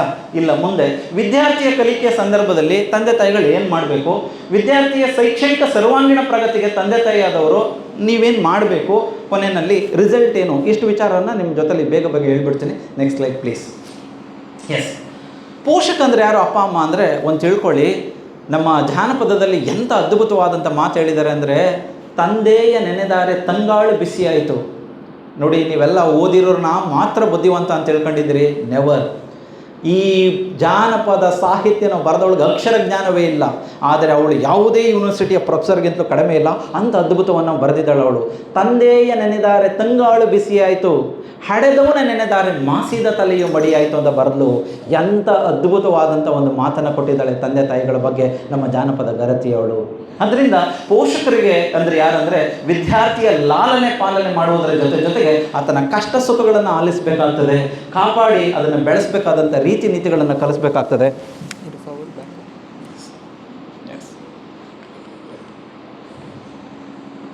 ಅವ್ರನ್ನ ನಾವು ಪೋಷಕರಂತ ನಾವು ಕರಿತೀವಿ. ಮುಂದೆ ಕೊಟ್ಟೋಗೋಣ. ಎಸ್, ನಾವು ಮಕ್ಕಳ ಮೇಲೆ ಏನೆಲ್ಲ ಪರಿಣಾಮ ಬೀರಬೇಕಾಗ್ತದೆ, ಪ್ರಭಾವ ಯಾರ ಮನೆಯಲ್ಲಿ ಉತ್ತಮವಾದಂಥ ನೋಡಿ. ಪೋಷಕರ ದಯಮಾಡಿ ತಪ್ಪು ತಿಳ್ಕೊಬೇಡಿ. ಮನೆಗೆ ಯಾರಾದರೂ ಬಂದಾಗ ನಾವು ಅವ್ರ ಜೊತೆ ಹೇಗೆ ವ್ಯವಹರಿಸ್ತೀವಿ ಅನ್ನೋದನ್ನು ನಮ್ಮ ಮಕ್ಕಳು ನೋಡ್ತಾ ಇರ್ತಾರೆ ಅಲ್ವಾ. ಆದ್ದರಿಂದ ಅದೇನೇ ಹೇಳ್ತಾರಲ್ಲ, 3 ವರ್ಷದಲ್ಲಿ ಕಲಿದೇ ಇರೋದನ್ನು 3 ಎತ್ತ ಕಲಿತಾಳ ಅಂತ ನಮ್ಮಲ್ಲಿ ಗಾದೆ ಇದೆ. ನಾವು ನಮ್ಮ ಅಕ್ಕಪಕ್ಕದವ್ರ ಜೊತೆ ಹೇಗೆಲ್ಲ ವ್ಯವಹರಿಸ್ತೀವಿ ಅನ್ನೋದನ್ನು ಮಗು ಭಾಳ ಅಬ್ಸರ್ವೇಷನಲ್ಲಿ ಮಾಡ್ತಾ ಇರ್ತದೆ. ಅದಕ್ಕೆ ಕಾಲೇಜ್ಗಳು ಬಹಳ ಮುಖ್ಯವಾಗ್ತದೆ. ಕಾಲೇಜಲ್ಲಿ ಈ ಕಾಲೇಜಿನ ಲೆಕ್ಚರರ್ ಪ್ರಿನ್ಸಿಪಾಲ್ಗಳು ಯಾವ ರೀತಿ ಆ್ಯಟಿಟ್ಯೂಡನ್ನು ಹೊಂದಿರ್ತಾರೋ ಅದನ್ನೆಲ್ಲ ನಾವು ಕಲಿತೀವಿ. ಇವತ್ತು ನಾನು ಇಷ್ಟು ನಿರರ್ಗಳವಾಗಿ ಮಾತನಾಡಬೇಕಾದ್ರೆ ನಾನು ಭಾರತಿ ಕಾಲೇಜನ್ನು ಮತ್ತೆ ನೆನ್ಕೊಳ್ತಾ ಇದ್ದೀನಿ. ಏನೂ ಇಲ್ಲದೆ ಖಾಲಿ ಕೊಡವಾಗಿ ಬಂದಂಥ ನಾನು ಆ ಕಾಲೇಜಿನಲ್ಲಿ ಜ್ಞಾನವನ್ನು ಮೊಗೆದು ತುಂಬಿಕೊಂಡೆ. NSS ಅಂತಕ್ಕಂಥ ಒಂದು NSSಗೆ ಸೇರಿಕೊಂಡೆ, ರಾಷ್ಟ್ರೀಯ ಸೇವಾ ಯೋಜನೆಗೆ. ನನ್ನ ಭಯವನ್ನು ಹೋಗಲಾಡಿಸ್ತು, ನನ್ನನ್ನು ಒಬ್ಬ ಮನುಷ್ಯನನ್ನಾಗಿ ಮಾಡ್ತು. ಅಲ್ಲಿದ್ದಂಥ ಪ್ರತಿಯೊಬ್ಬ ಶಿಕ್ಷಕರು ನನ್ನ ಮೇಲೆ ಪ್ರಭಾವ ಬೀರಿದ್ರು. ಇವತ್ತು ಈ ರಾಜ್ಯಾದ್ಯಂತ ಕೆಲಸ ಮಾಡಿದ್ದೀನಿ. 8 ರಾಜ್ಯದಲ್ಲಿ ಹೋಗಿ ನಾನು ಕನ್ನಡದ ಕೆಲಸಗಳನ್ನ ಮಾಡಿದ್ದೀನಿ. 1 ರಾಜ್ಯ ಪ್ರಶಸ್ತಿ ಸಿಕ್ಕಿದೆ, 1 ಜಿಲ್ಲಾ ಪ್ರಶಸ್ತಿ ನನಗೆ ಸಿಕ್ಕಿದೆ. ಎಸ್, ಆದ್ದರಿಂದ ಕಾಲೇಜು ಸಹ ನಿಮ್ಮ ಮಕ್ಕಳ ಮೇಲೆ ತುಂಬ ಪ್ರಭಾವ ಬೀರ್ತವೆ. ಅದೇ ರೀತಿ ನೀವು ತಂದೆ ತಾಯಿಗಳಾದಂಥವರು ಗುರು ಹಿರಿಯರನ್ನು ಹೇಗೆ ಗೌರವಿಸ್ತೀರಿ ಅನ್ನೋದನ್ನು ಮಗು ಗಮನಿಸ್ತಾ ಇರ್ತದೆ. ಅದೇ ಬುದ್ಧಿಯನ್ನು ಅದು ಕಲಿತದೆ. ಭಾಳ ಮುಖ್ಯವಾಗಿ ತಾಳ್ಮೆ. ಈ ಸಾರಿ ಮಗುವಿಗೆ 70 ಮಾರ್ಕ್ಸ್ ಬಂತು ಅಂತಹ ನೀವು ಆ ಮಗುವನ್ನು ಬೈಬಾರ್ದು. ಮಗು ಅದ್ರ ಮಕ್ಕಳನ್ನು ಬೈಬಾರ್ದು. ಅವಳು ನೋಡು 70-80 ತಗೊಂಡಿದ್ದಾಳೆ, ನೀನು ನೋಡಿದ್ರೆ 30 ತಗೊಂಡಿದ್ದಾನೆ. ಯಾರೋ ಅವರು ಹೇಳಿದ್ರಂತೆ, ನೋಡು ನೆರ್ಮನೆ ಹುಡುಗಿ ಫಾಲೋ ಮಾಡು ಅಂಥೇಳಿ. ಅವಳು ಫಾಲೋ ಮಾಡೇ ಅಪ್ಪ ನಾನು ಫೇಲ್ ಆದದ್ದು ಅಂತ. ಪಾಪ ಫಾಲೋ ಮಾಡು ಅಂದರೆ ಅನುಕರಣೆ ಮಾಡು. ಅವಳು ಹೇಗೆ ಓದ್ತಾಳೆ ಅವನು. ಬಟ್ ಆದರೆ ನಾವು ಹೇಳೋದೆಲ್ಲ ಬಿಟ್ಬಿಡ್ತೀವಿ. ನಾವು ಏನು ಹೇಳ್ತೀವೋ ಅದನ್ನು ಬಿಟ್ಬಿಟ್ಟು ಏನು ಮಾಡಬಾರ್ದೋ ಅದನ್ನೇ ಮಾಡೋದು. ಓಕೆ, ನಿಮ್ಮ ಮಕ್ಕಳು ಏಕಾಗ್ರತೆಯಿಂದ ಕಲ್ತಿಲ್ಲ ಅಂದರೆ ಭಾಳ ಕಷ್ಟ. ನಾನು ಪದೇ ಒಂದೊಂದು ಸಮಾರಂಭದಲ್ಲಿ ಒಂದೊಂದು ಜೋಕ್ ಮಾಡ್ತಾ ಇರ್ತೀನಿ. ಒಂದು ಸಾರಿ ಒಂದು ಪ್ರಶ್ನೆ ಕೇಳಿದ್ರಂತೆ, ಬ್ರಿಟಿಷರು ಭಾರತೀಯರಿಗೆ ಅರ್ಧ ರಾತ್ರಲ್ಲಿ ಏನು ಕೊಟ್ಟರು ಅಂತ ಹೇಳಿ. ಒಂದು ಹುಡುಗಿ ಹೇಳ್ಸಿದ್ರಂತೆ, ಹೇಳಮ್ಮ ಗಂಡೇಕ್ಲೆಲ್ಲ ಸರಿ ಇಲ್ಲ, IPL ಮ್ಯಾಚ್ ನೋಡ್ಕೊಂಡು ಯಾಕೂಟಾಗವೆ, ನೀನಾದರೂ ಬುದ್ಧಿವಂತೆ ನೀನು ಹೇಳು ಅಂತ. ಆ ಹುಡುಗಿ ಎದ್ದು ನಿಂತ್ಕೊಂಡು ಅಳುಗೆ ಶುರು ಮಾಡಿಬಿಡ್ತಂತೆ, ನನ್ನ ತಾಯಿಗೂ ಗೊತ್ತಿಲ್ಲ ಸರ್, 10ವರೆಗೆ ಮನಿಕೊಂಡ್ಬಿಟ್ಟಿದ್ದ ಧಾರಾವಾಹಿ ನೋಡ್ಕೊಂಡು ಅಂತ. ಈ ಒಯ್ಯನಿಗೆ ಎಲ್ಲೆಲ್ಲಿ ಬೆವರು ಬರಬಾರ್ದಾಯ್ತು ಅಲ್ಲೆಲ್ಲ ಬಂದುಬಿಡ್ತು. ಅಲ್ಲಪ್ಪ, ಹುಡುಗಿರು ಭಾಳ ಬುದ್ಧಿವಂತರು ಓದ್ಕೊಂಡಿರ್ತೇವೆ ಅಂತ ಹೇಳಿದ್ರೆ ಇದು 10ವರೆಗೆ ಮನಿಕೊಂಡ್ಬಿಟ್ಟೈತೆ ಅಂತಲೇ. ಮತ್ತೆ ಹುಡುಗನೇ ಹೇಳ್ಸಿದ್ರು, ಇನ್ನೇನು ಆಳೂರುಗೊಳದವರೇ ಕೂಡ, ಹೇಳಪ್ಪ ನಮ್ಮ ಹಣೆ ಬರ ಏನು ಸರ್ ಪ್ರಶ್ನೆ ಇನ್ನೊಂದ್ಸರಿ ಹೇಳಿ ಸರ್ ಅಂತ. ಬ್ರಿಟಿಷರು ಭಾರತೀಯರಿಗೆ ಅರ್ಧ ರಾತ್ರಿಯಲ್ಲಿ ಏನಪ್ಪ ಕೊಟ್ಟಿದ್ರು ಅಂತ. ಇನ್ನೇನು ಕೊಟ್ಟಿರ್ತಾರೆ ಸರ್, ರಗ್ಗುದಿಂಬು ಚಾಪೆ ಕೊಟ್ಟಿರ್ತಾರಲ್ಲ ಸರ್, ಅಷ್ಟೇ ಸರ್. ಪಾಪ ಖರ್ಚಿಪ್ನ ಟವಲ್ ಮಾಡ್ಕೊಂಡು ಹೋಗ್ಬಿಟ್ಟ ಮಾಸ್ಟರ್ತಿಗೆ, ಇನ್ನು ನನ್ನ ಕೈಲಿ ಆಗಲ್ಲ ಸರ್ ಅಂತೇಳಿ. ಆದ್ದರಿಂದ ಏಕಾಗ್ರತೆ ಇಲ್ಲ ಅಂದರೆ ವಿದ್ಯಾರ್ಥಿಗಳಿಗೆ ನಾವು ಅಷ್ಟು ಸುಲಭವಾಗಿ ಕಲಿಸೋಕ್ಕಾಗೋದಿಲ್ಲ. ಮತ್ತು ನಿಮ್ಮಲ್ಲಿ ತಾಳ್ಮೆ ಬೇಕು. ಯಾಕೆಂದರೆ ಪ್ರತಿ ಮಗು, ಪ್ರತಿ ವಿದ್ಯಾರ್ಥಿ 3 ವರ್ಷಕ್ಕೆ 2 ವರ್ಷಕ್ಕೆ ಬದಲಾಗ್ತಾನೆ ಇರ್ತಾರೆ. RK ಕಾಲೇಜಲ್ಲಿದ್ದಾಗ ಸುಮಾರಾದಂಥ ವಿದ್ಯಾರ್ಥಿ MScಗೆ ಹೋಗ್ಬೇಕಾದ್ರೆ ಪ್ರಕಾಂಡ ಪಾಂಡಿತ್ಯರಾಗಿ ಬೆಳೀತಕ್ಕಂಥ ಅವಕಾಶಗಳು ಬೇಕಾದಷ್ಟಿದೆ. ಹೈಸ್ಕೂಲ್ನಲ್ಲಿದ್ದಂಥ ವಿದ್ಯಾರ್ಥಿ ಈ ಕಾಲೇಜಿಗೆ ಬಂದಾಗ ಕವಿತೆ ಬರೆಯೋದನ್ನು ಕಲ್ತ್ಕೊಳ್ತಾನೆ. ಅದು ಬೇರೆ ಕಾಲೇಜಲ್ಲಿ ಬರೆದ್ಬಿಟ್ಟಿರಿ ಕಣಪ್ಪ. ಅಂದು ಆ ಹುಡುಗಿಗೆ ಹೇಳಿದ ಗುಡ್ ಮಾರ್ನಿಂಗ್, ಇದು ಕವಿತೆ, ಇಲ್ಲಿ ಬಂದು ಬರೆಯೋದು. ಅಂದು ಆ ಹುಡುಗಿಗೆ ಹೇಳಿದ ಗುಡ್ ಮಾರ್ನಿಂಗ್, ಅಲ್ಲೇ ಇದ್ದ ಅವಳಪ್ಪ ಹೇಳಿದ ಮಗನೇ ಇದೇ ನಿನಗೆ ಲಾಸ್ಟ್ ವಾರ್ನಿಂಗ್ ಅಂತೇಳಿ. ಈ ಕವಿತೆ ಬರಿಬಿಡಿ ಕಣ್ರೋ, ನಿಮ್ಮ ದಮ್ಮ ಹೇಗಂಡ್ರೋ, ಗೊತ್ತಾಯ್ತಲ್ವ. ಇದ್ರ ಬರೆದ್ರೆ ಆಮೇಲೆ ಮಾಮೂಲಿ ನಿಮ್ಮ ಅಪ್ಪನ ಗದ್ದೆನೆ ಆಯ್ತಲ್ವಾ. ಕಾಲೇಜಿನ ಕನ್ಯೆ ಕೆಂಪಾಗಿತ್ತವಳೆ ಕೆನ್ನೆ, ಕಾಲೇಜಿನ ಕನ್ಯೆ ಕೆಂಪಾಗಿತ್ತವಳೆ ಕೆನ್ನೆ, ನೋಡುತ್ತಾ ಕುಳಿತೆ ನೆನ್ನೆ ಮೊನ್ನೆ ಪರೀಕ್ಷೆಯಲ್ಲಿ ಬಂತು 0 ಅಂತೇಳಿ. ಅದರಿಂದ ಈ ಪ್ರೀತಿ ಪ್ರೇಮ ಅದನ್ನೆಲ್ಲ ಬಿಟ್ಬಿಟ್ಟು ಇದಾಯ್ತಲ್ವ, ತಾಳ್ಮೆಯಿಂದ ಓದಬೇಕಾಗ್ತದೆ. ಪೋಷಕರಿಗೆ ಬಹಳ ವ್ಯವಧಾನ ಬೇಕಾಗ್ತದೆ. ಹಾಗಾಗಿ ಮಕ್ಕಳನ್ನ ಬೆನ್ತಟ್ಟಿ ಬೆಳೆಸ್ತಕ್ಕಂಥ ಗುಣ ನಿಮ್ಮಲ್ಲಿದ್ದರೆ ಮಕ್ಕಳನ್ನ ಉತ್ತಮ ಬೆಳೆಸ್ಬೋದು. ಮತ್ತು ಎಲ್ಲರನ್ನೂ ಬಹಳ ಪ್ರೀತಿ ವಿಶ್ವಾಸದಿಂದ ಕಾಣಬೇಕು. ಅದನ್ನೇ ವಚನಕಾರ ಹೇಳ್ತೀರಿ. ಏನಂತ ಹೇಳ್ತಾರೆ ಅಂದರೆ, ಏನ ಬಂದುರಿ ಅದುಳಿದ್ದಿರಿ ಎಂದರೆ ನಿಮ್ಮ ಮೈಸಿರಿ ಆರಿ ಹೋಗುವುದೇ, ಒಡನೆ ಕುಳ್ಳಿರೆಂದಡೆ ನೆಲ ಕುಳಿ ಹೋಗುವುದೇ ಅಂತ ಹೇಳಿ. ಆಯಿತಾ. ಯಾರ ನೆಂಟರು ಬಂದಾಗ ನೀವು ಹೇಗೆ ವ್ಯವಹರಿಸ್ತೀರಾ ಅದನ್ನೆಲ್ಲ ಕಲಿತಾರೆ ಮಕ್ಕಳು. ದಯಮಾಡಿ ಅದು ಕಾಲೇಜಿಗೆ ಶಿಫ್ಟ್ ಆಗುತ್ತೆ. ಕಾಲೇಜಿಂದ ಕಲ್ತಿದ್ದು ಅಧಿಕಾರಿ ಆದಾಗ ಅದು ಶಿಫ್ಟ್ ಆಗ್ತದೆ ಅಂತ ಹೇಳಿ. ಕೆಲವು ಅಧಿಕಾರಿಗಳು ಸಿಂಪ್ಲಿಸಿಟಿ ಮಂತ್ಲಿ ಗೆಟಿಂಗ್ ಅಲ್ವಾ, ಅವ್ರು ಯಾರಿಗೂ ಅವರು ಇದ್ದಾರೋ ಸತ್ತೋಗಿದ್ದಾರೋ ಏನವೋ ಜೀವಂತವಾಗಿದ್ದನ್ನು ಯಾರಿಗೂ ಗೊತ್ತಿರೋದಿಲ್ಲ. ಆದರೆ ಕೆಲವರು ಕಡಿಮೆ ದರ್ಜೆಯ ಕೆಲಸ ಆದರೂ ಸಹ ಸೂಜಿಗಲ್ಲಿನಂತೆ ಜನಗಳನ್ನು ಆಕರ್ಷಿಸಿ ಸಮಾಜ ಸೇವೆ ಎಷ್ಟು ಅದ್ಭುತವಾಗಿ ಮಾಡ್ತಾ ಇರ್ತಾರೆ. ಅದು ಎಲ್ಲಿಂದ ಬಂದಂಥ ಸಂಸ್ಕಾರ ಅಂದರೆ ನಮ್ಮ ಕಾಲೇಜಿಂದ. ಹಾಗಾಗಿ ಸುಲಭವಾಗಿ ಸಂಪಾದಿಸುವುದರಿಂದ ಕಷ್ಟಪಟ್ಟು ಗಳಿಸ್ತೇನೆ ಅಂದಾಗ ಮಗನ ಬೆಂತಟ್ಟಿ, ಆದರೆ ನೀವು ಏನು ಮಾಡ್ತೀರಿ ಅಂದರೆ, ನೋಡು ಪಕ್ಕದವನು ಬೆಂಗಳೂರಿಗೆ ಹೋಗಿ ಗೋಬಿ ಅಂಗಡಿ ಮಾಡಿಕೊಂಡು 2 ಮನೆ ಕಟ್ಟವನೆ, ಮುಟ್ಟಾಳು ಬಡ್ಡಿ ಮಗನೇ, ನಿನಗೆ ಆರ್ ಕೆ ಕಾಲೇಜಿಗೆ ಫೀಸ್ ಕಟ್ತೆ, ಭಾರತಿ ಕಾಲೇಜಿಗೆ ಕಟ್ತೆ, MSc ಓದಿಸ್ತೆ, ಮೈಸೂರು ಯೂನಿವರ್ಸಿಟಿಗೆ ನಮ್ಮ ಮನೆ ದುಡ್ಡೆಲ್ಲ ತಗೊಂಡೋಗಿ ಸುರಿದೆ, ಏನೂ ಅಳ್ಳಾಡ್ಸೋಕ್ಕಾಲಿಲ್ವಲ್ಲ ಅಂದಾಗ ಮಗು ಏನು ಮಾಡುತ್ತೆ, ಇದ್ದದ್ದು ಕುಗ್ಗಿ ಹೋಗ್ಬಿಡುತ್ತದೆ. ನಮ್ಮ ಒಂದು ಯಶಸ್ಸಿಗೆ ದಕ್ಕಬೇಕಾದದ್ದು ಭಗವಂತ ಏನು ಕೊಟ್ಟಿರ್ತಾನೆ ಅದೇ. ಆದರೆ ಮಗು ಆರೋಗ್ಯವಾಗಿದ್ದಾನ, ತಂದೆ ತಾಯಿಗಳ ಚೆನ್ನಾಗಿ ನೋಡ್ಕೊಳ್ತಾ ಇದ್ದಾನ, ಎತ್ತ ತಂದೆ ತಾಯಿಗಳಿಗೆ ಹುಟ್ಟಿದ ಊರಿಗೆ ಕೀರ್ತಿ ತರ್ತಾ ಇದ್ದಾನ, ಇನ್ನೇನು ಬಯಸ್ಲಿಕ್ಕೆ ಆಗೋದಿಲ್ಲ. ಅದನ್ನು ನಾವು ಕಲಿಬೇಕಾಗ್ತದೆ. ವಿದ್ಯಾರ್ಥಿಯ ಕಲಿಕೆಯ ಸಂದರ್ಭದಲ್ಲಿ ತಂದೆ ತಾಯಿಗಳಾದಂಥವರು ನಾವೇನು ಮಾಡಬೇಕು ಅವನನ್ನು ಅಂತ ಹೇಳಿ, ನಾವೇನು ಮಾಡಿದ್ರೆ ಆ ಹುಡುಗ ಚೆನ್ನಾಗಿ ಓದ್ತಾನೆ ಅನ್ನೋದಕ್ಕೆ ಆ್ಯಕ್ಚುಲಿ ಇಲ್ಲಿ ಮಕ್ಕಳು ಸಹ ಇದ್ದಾರೆ, ಅವ್ರನ್ನೂ ನಾನು ಬೇರೆ ಕುರಿತು ಮಾತನಾಡ್ತೀನಿ, ಇನ್ನೊಂದು ಕ್ಲಾಸ್ ತೊಗೊಳ್ತೀನಿ ಅವರಿಗೆ. ಫಸ್ಟ್ ನಿಮ್ಮನ್ನೇ ಹೆಚ್ಚು ನಾನು ಕಾನ್ಸಂಟ್ರೇಟ್ ಮಾಡಿರ್ತೀನಿ, ಯಾಕೆಂದರೆ ನೀವು ಈ ದಿನ ಬಿಟ್ಟರೆ ಮತ್ತೆ ಬರೋದಿಲ್ಲ. ಮಕ್ಕಳು ನಾಳೆಯಿಂದ ಈ ಕಾಲೇಜಿನಲ್ಲೇ ಇರ್ತಾರೆ. ಇನ್ನೊಂದು ಕ್ಲಾಸ್ ತೊಗೊಂಡು ಅವರಿಗೆ ಬೇರೆ ಬೇರೆ ಸಂದರ್ಭದಲ್ಲಿ ಓದಲಿಕ್ಕೆ ಏನೇನು ಪ್ಲ್ಯಾನ್ ಮಾಡಬೇಕು ಮತ್ತು ಔಟ್ ತೆಗಿಲಿಕ್ಕೆ ಏನು ಮಾಡಬೇಕು, ದಡ್ನೂ ಸಹ ಅತ್ಯಂತ ಬುದ್ಧಿವಂತ ಆಗಲಿಕ್ಕೆ ಏನು ಮಾಡಬೇಕು ಅನ್ನೋದಕ್ಕೆ ಕೆಲವೊಂದು ಟೆಕ್ನಿಕ್ಸ್ ಇದೆ. ಅದನ್ನೆಲ್ಲ ನೆಕ್ಸ್ಟ್ ಕ್ಲಾಸಲ್ಲಿ ಹೇಳ್ಕೊಡ್ತೀನಿ. ಯಾವಾಗಲೂ ಓದು ಎಂದು ಪದೇ ಪದೇ ಒತ್ತಡ ಹಾಕಿದ್ರೆ ಏನಾಗುತ್ತೆ ಅಂದರೆ, ಯಾವುದೇ ಕಾರಣಕ್ಕೂ ಅವರು ಉದ್ಧಾರ ಆಗಲಿಕ್ಕೆ ಸಾಧ್ಯ ಇದ್ದಿಲ್ಲ. ನಾನು ಬಾಲ್ಯದಲ್ಲಿ ನೋಡಿದ್ದೇನೆ, ಮೈಸೂರಿನ ಮರಿಮಲ್ಲಪ್ಪ ಕಾಲೇಜಿಂದ ನನ್ನ ಸ್ನೇಹಿತನ ಒಂದು ನಮ್ಮ ಶಾಲೆಗೆ ಹಾಕಿದರು. ಅವನು ಇಂಗ್ಲೀಷ್ ಮೀಡಿಯಮ್, ನಾವು ಕನ್ನಡ ಮೀಡಿಯಮ್. ನಾವು 7ನೇ ಕ್ಲಾಸ್ಗೆ ABCD ಕಲ್ತಿದ್ವಿ, ಅವ್ನು 3ನೇ ಕ್ಲಾಸ್ಗೆ ಎಲ್ಲ ಕಲ್ತ್ಬಿಟ್ಟು ಬಂದುಬಿಟ್ಟಿದ್ದಾರೆ. ಆದರೆ ಅವ್ರ ತಾಯಿ ಏನು ಮಾಡೋರು ಅಂದರೆ, ಭಾಳ ಬಲವಂತವಾಗಿ 3ವರೆಗೆ ಎದ್ದು ಅವನಿಗೆ ಸ್ನಾನ ಮಾಡಿ ಎಲ್ಲ ಮಾಡಿಸಿ ವಿಭೂತಿ ಕಟ್ಟಾಕಿ ಕೂರಿಸೋರು. ಅವಳು ಆ ಕಡೆ ಹೋಗ್ತಿದ್ದಕ್ಕೆ ಅವ್ನು ಪುಸ್ತಕದ ಮೇಲೆ ಮಲಿಕೊಂಬಿಡುವ. ಆದ್ದರಿಂದ ಆಸೆ ಅನ್ನೋದು ನಮ್ಮಲ್ಲಿ ಹುಟ್ಟಬೇಕು. ಕುದುರೆಯನ್ನು ನೀರು ಹತ್ರ ಕರ್ಕೊಂಡು ಹೋಗ್ಬೋದು ಅಷ್ಟೇ, ನೀರು ಕುಡಿಸ್ಲಿಕ್ಕೆ ಆಗೋದಿಲ್ಲ. ಆದ್ದರಿಂದ ವಿದ್ಯಾರ್ಥಿಗಳೇ, ಓದಬೇಕನ್ನುವಂಥ ಇಚ್ಛಾಶಕ್ತಿ ನಿಮಗೆ ಬರಬೇಕು ಹೊರತು ನಿಮ್ಮ ತಂದೆ ತಾಯಿಗಳಿಗಲ್ಲ. ಅವ್ರು ಏನು ಮಾಡ್ಬೋದು, ಅಮ್ಮಮ್ಮ ಅಂದರೆ ಒಂದು ಒಳ್ಳೆ ಊಟ ಹಾಕ್ಬೋದು, 2 ಜೊತೆ ಬಟ್ಟೆ ತಗೊಡ್ಬೋದು. ಹಳ್ಳಿಲಿ ಗಾದೆ ಇದೆ, ಮರ ತುತ್ತಿಕ ಎಲ್ಲಿಗಂಟು ತಳ್ಳುಕಾದ್ದು ಅಂತ ಹೇಳಿ. ಎಲ್ಲಿಗಂಟು ತಳ್ಳುಕಾದ್ದು, ಕೈ ಇಡ್ಸ್ಕೊಂಡು ತಳ್ತಾರೆ ಅಷ್ಟೇ. SLC ಫೇಲ್ ಆದ, ಯಾಕೆ ಫೇಲ್ ಆದರೆ ನಿನಗೇನು ಮಾನ ಮರ್ಯಾದೆ ಇಲ್ವಾ? ನಾನು ಫೇಲ್ ಆದೋದಕ್ಕೆ ಬೇಜಾರೇ ಇಲ್ಲ ಕಣ ಅಂದಂಥವನು. ಅಯ್ಯೋ ಬಿಟ್ಟಿದ್ದೆ, ನಿಂಗೆ ಬೇಜಾರೇ ಇಲ್ವ? ನಂಗೆ ಬೇಜಾರಿಲ್ಲ. ಅದ್ಯಾಕ್ಲಾ? ನಮ್ಮ ಅಪ್ಪರೇ ಹೇಳಿದ್ದ. ಏನಂತ ಹೇಳಿದ್ದ? ಪಾಸ್ ಆದರೆ ಕಾಲೇಜು ಸೇರ್ತೀನಿ, ಫೇಲ್ ಆದರೆ ಮದುವೆ ಮಾಡ್ತೀನಿ ಅಂತ ಹೇಳಿ. ಅಂಥ ಆಪ್ಷನ್ನು ನೀವೇನಾರು ಕೊಟ್ಟಿದ್ದೀರ ನೋಡಿ, ಆಯ್ತಲ್ಲ, ನನಗೂ ಗೊತ್ತಿಲ್ಲ ನಿಮ್ಮ ಆಪ್ಷನ್ಗಳು ಹೇಗಿದೆ ಅಂತ ಹೇಳಿ. ಹಾಗಾಗಿ ಮಕ್ಕಳನ್ನ ಓದು ಅನ್ನೋದಕ್ಕಿಂತ ಅವನು ಏನು ಮಾಡ್ತಾ ಇದ್ದಾನೆ ಅಬ್ಸರ್ವ್ ಮಾಡಬೇಕಾಗ್ತದೆ. ಕೆಲವರು ಹಾರ್ಮೋನಿ ಬಾರಿಸ್ತಾ ಇರ್ತಾರೆ, ನಾವು ಅದನ್ನು ಬಿಡೋದಿಲ್ಲ. ಹಾರ್ಮೋನಿ ಬಾರಿಸೋರು ಏನು ಬರ್ತದೆ ಬಾಯಿ ತೆಗೆ ಅಂತ. ಕೆಲವರು ಪಿಯಾನೋ ಬಾರಿಸ್ತಾ ಇರ್ತಾರೆ, ಕೆಲವರು ಹಾಡು ಬರೀತಾ ಇರ್ತಾರೆ, ಕೆಲವರು ಸಂಗೀತದಲ್ಲಿ ಹೆಚ್ಚು ಸಾಧನೆ ಮಾಡಬೇಕು, ಕೆಲವರು ಆ್ಯಕ್ಟಿಂಗಲ್ಲಿ ಹೆಚ್ಚು ಆಸಕ್ತಿ ಇರ್ತದೆ, ಕೆಲವರು ವ್ಯವಸಾಯದಲ್ಲಿ. ಅಲ್ಲ ಕಣಪ್ಪ, ಆರ್ ಕೆ ಕಾಲೇಜಲ್ಲಿ ಸೈನ್ಸ್ ಓದ್ಬಿಟ್ಟು ವ್ಯವಸಾಯ ಮಾಡ್ತಾ ಇದೆಯಲ್ಲೋ, ದಯಮಾಡಿ ತಪ್ಪು ತಿಳ್ಕೊಬೇಡಿ. ಇವತ್ತು ಸಾಫ್ಟ್ವೇರ್ ಇಂಜಿನಿಯರು ಕರೋನಾ ಬಂದಾಗ ದೊಡ್ಡ ಉದ್ಯೋಗ ಬಿಟ್ಬಿಟ್ಟು ಇವತ್ತು ಏನು ಮಾಡ್ತಾಯಿದ್ದಾರೆ ಗೊತ್ತಾ, ಅತ್ಯಂತ ಜ್ಞಾನವನ್ನೆಲ್ಲ ತೊಗೊಂಡು ಬಂದು ವ್ಯವಸಾಯ ಮಾಡಿ ಇವತ್ತು ವಿಶ್ವದಲ್ಲಿ ಫೇಮಸ್ ಆಗ್ತಾಯಿದ್ದಾರೆ.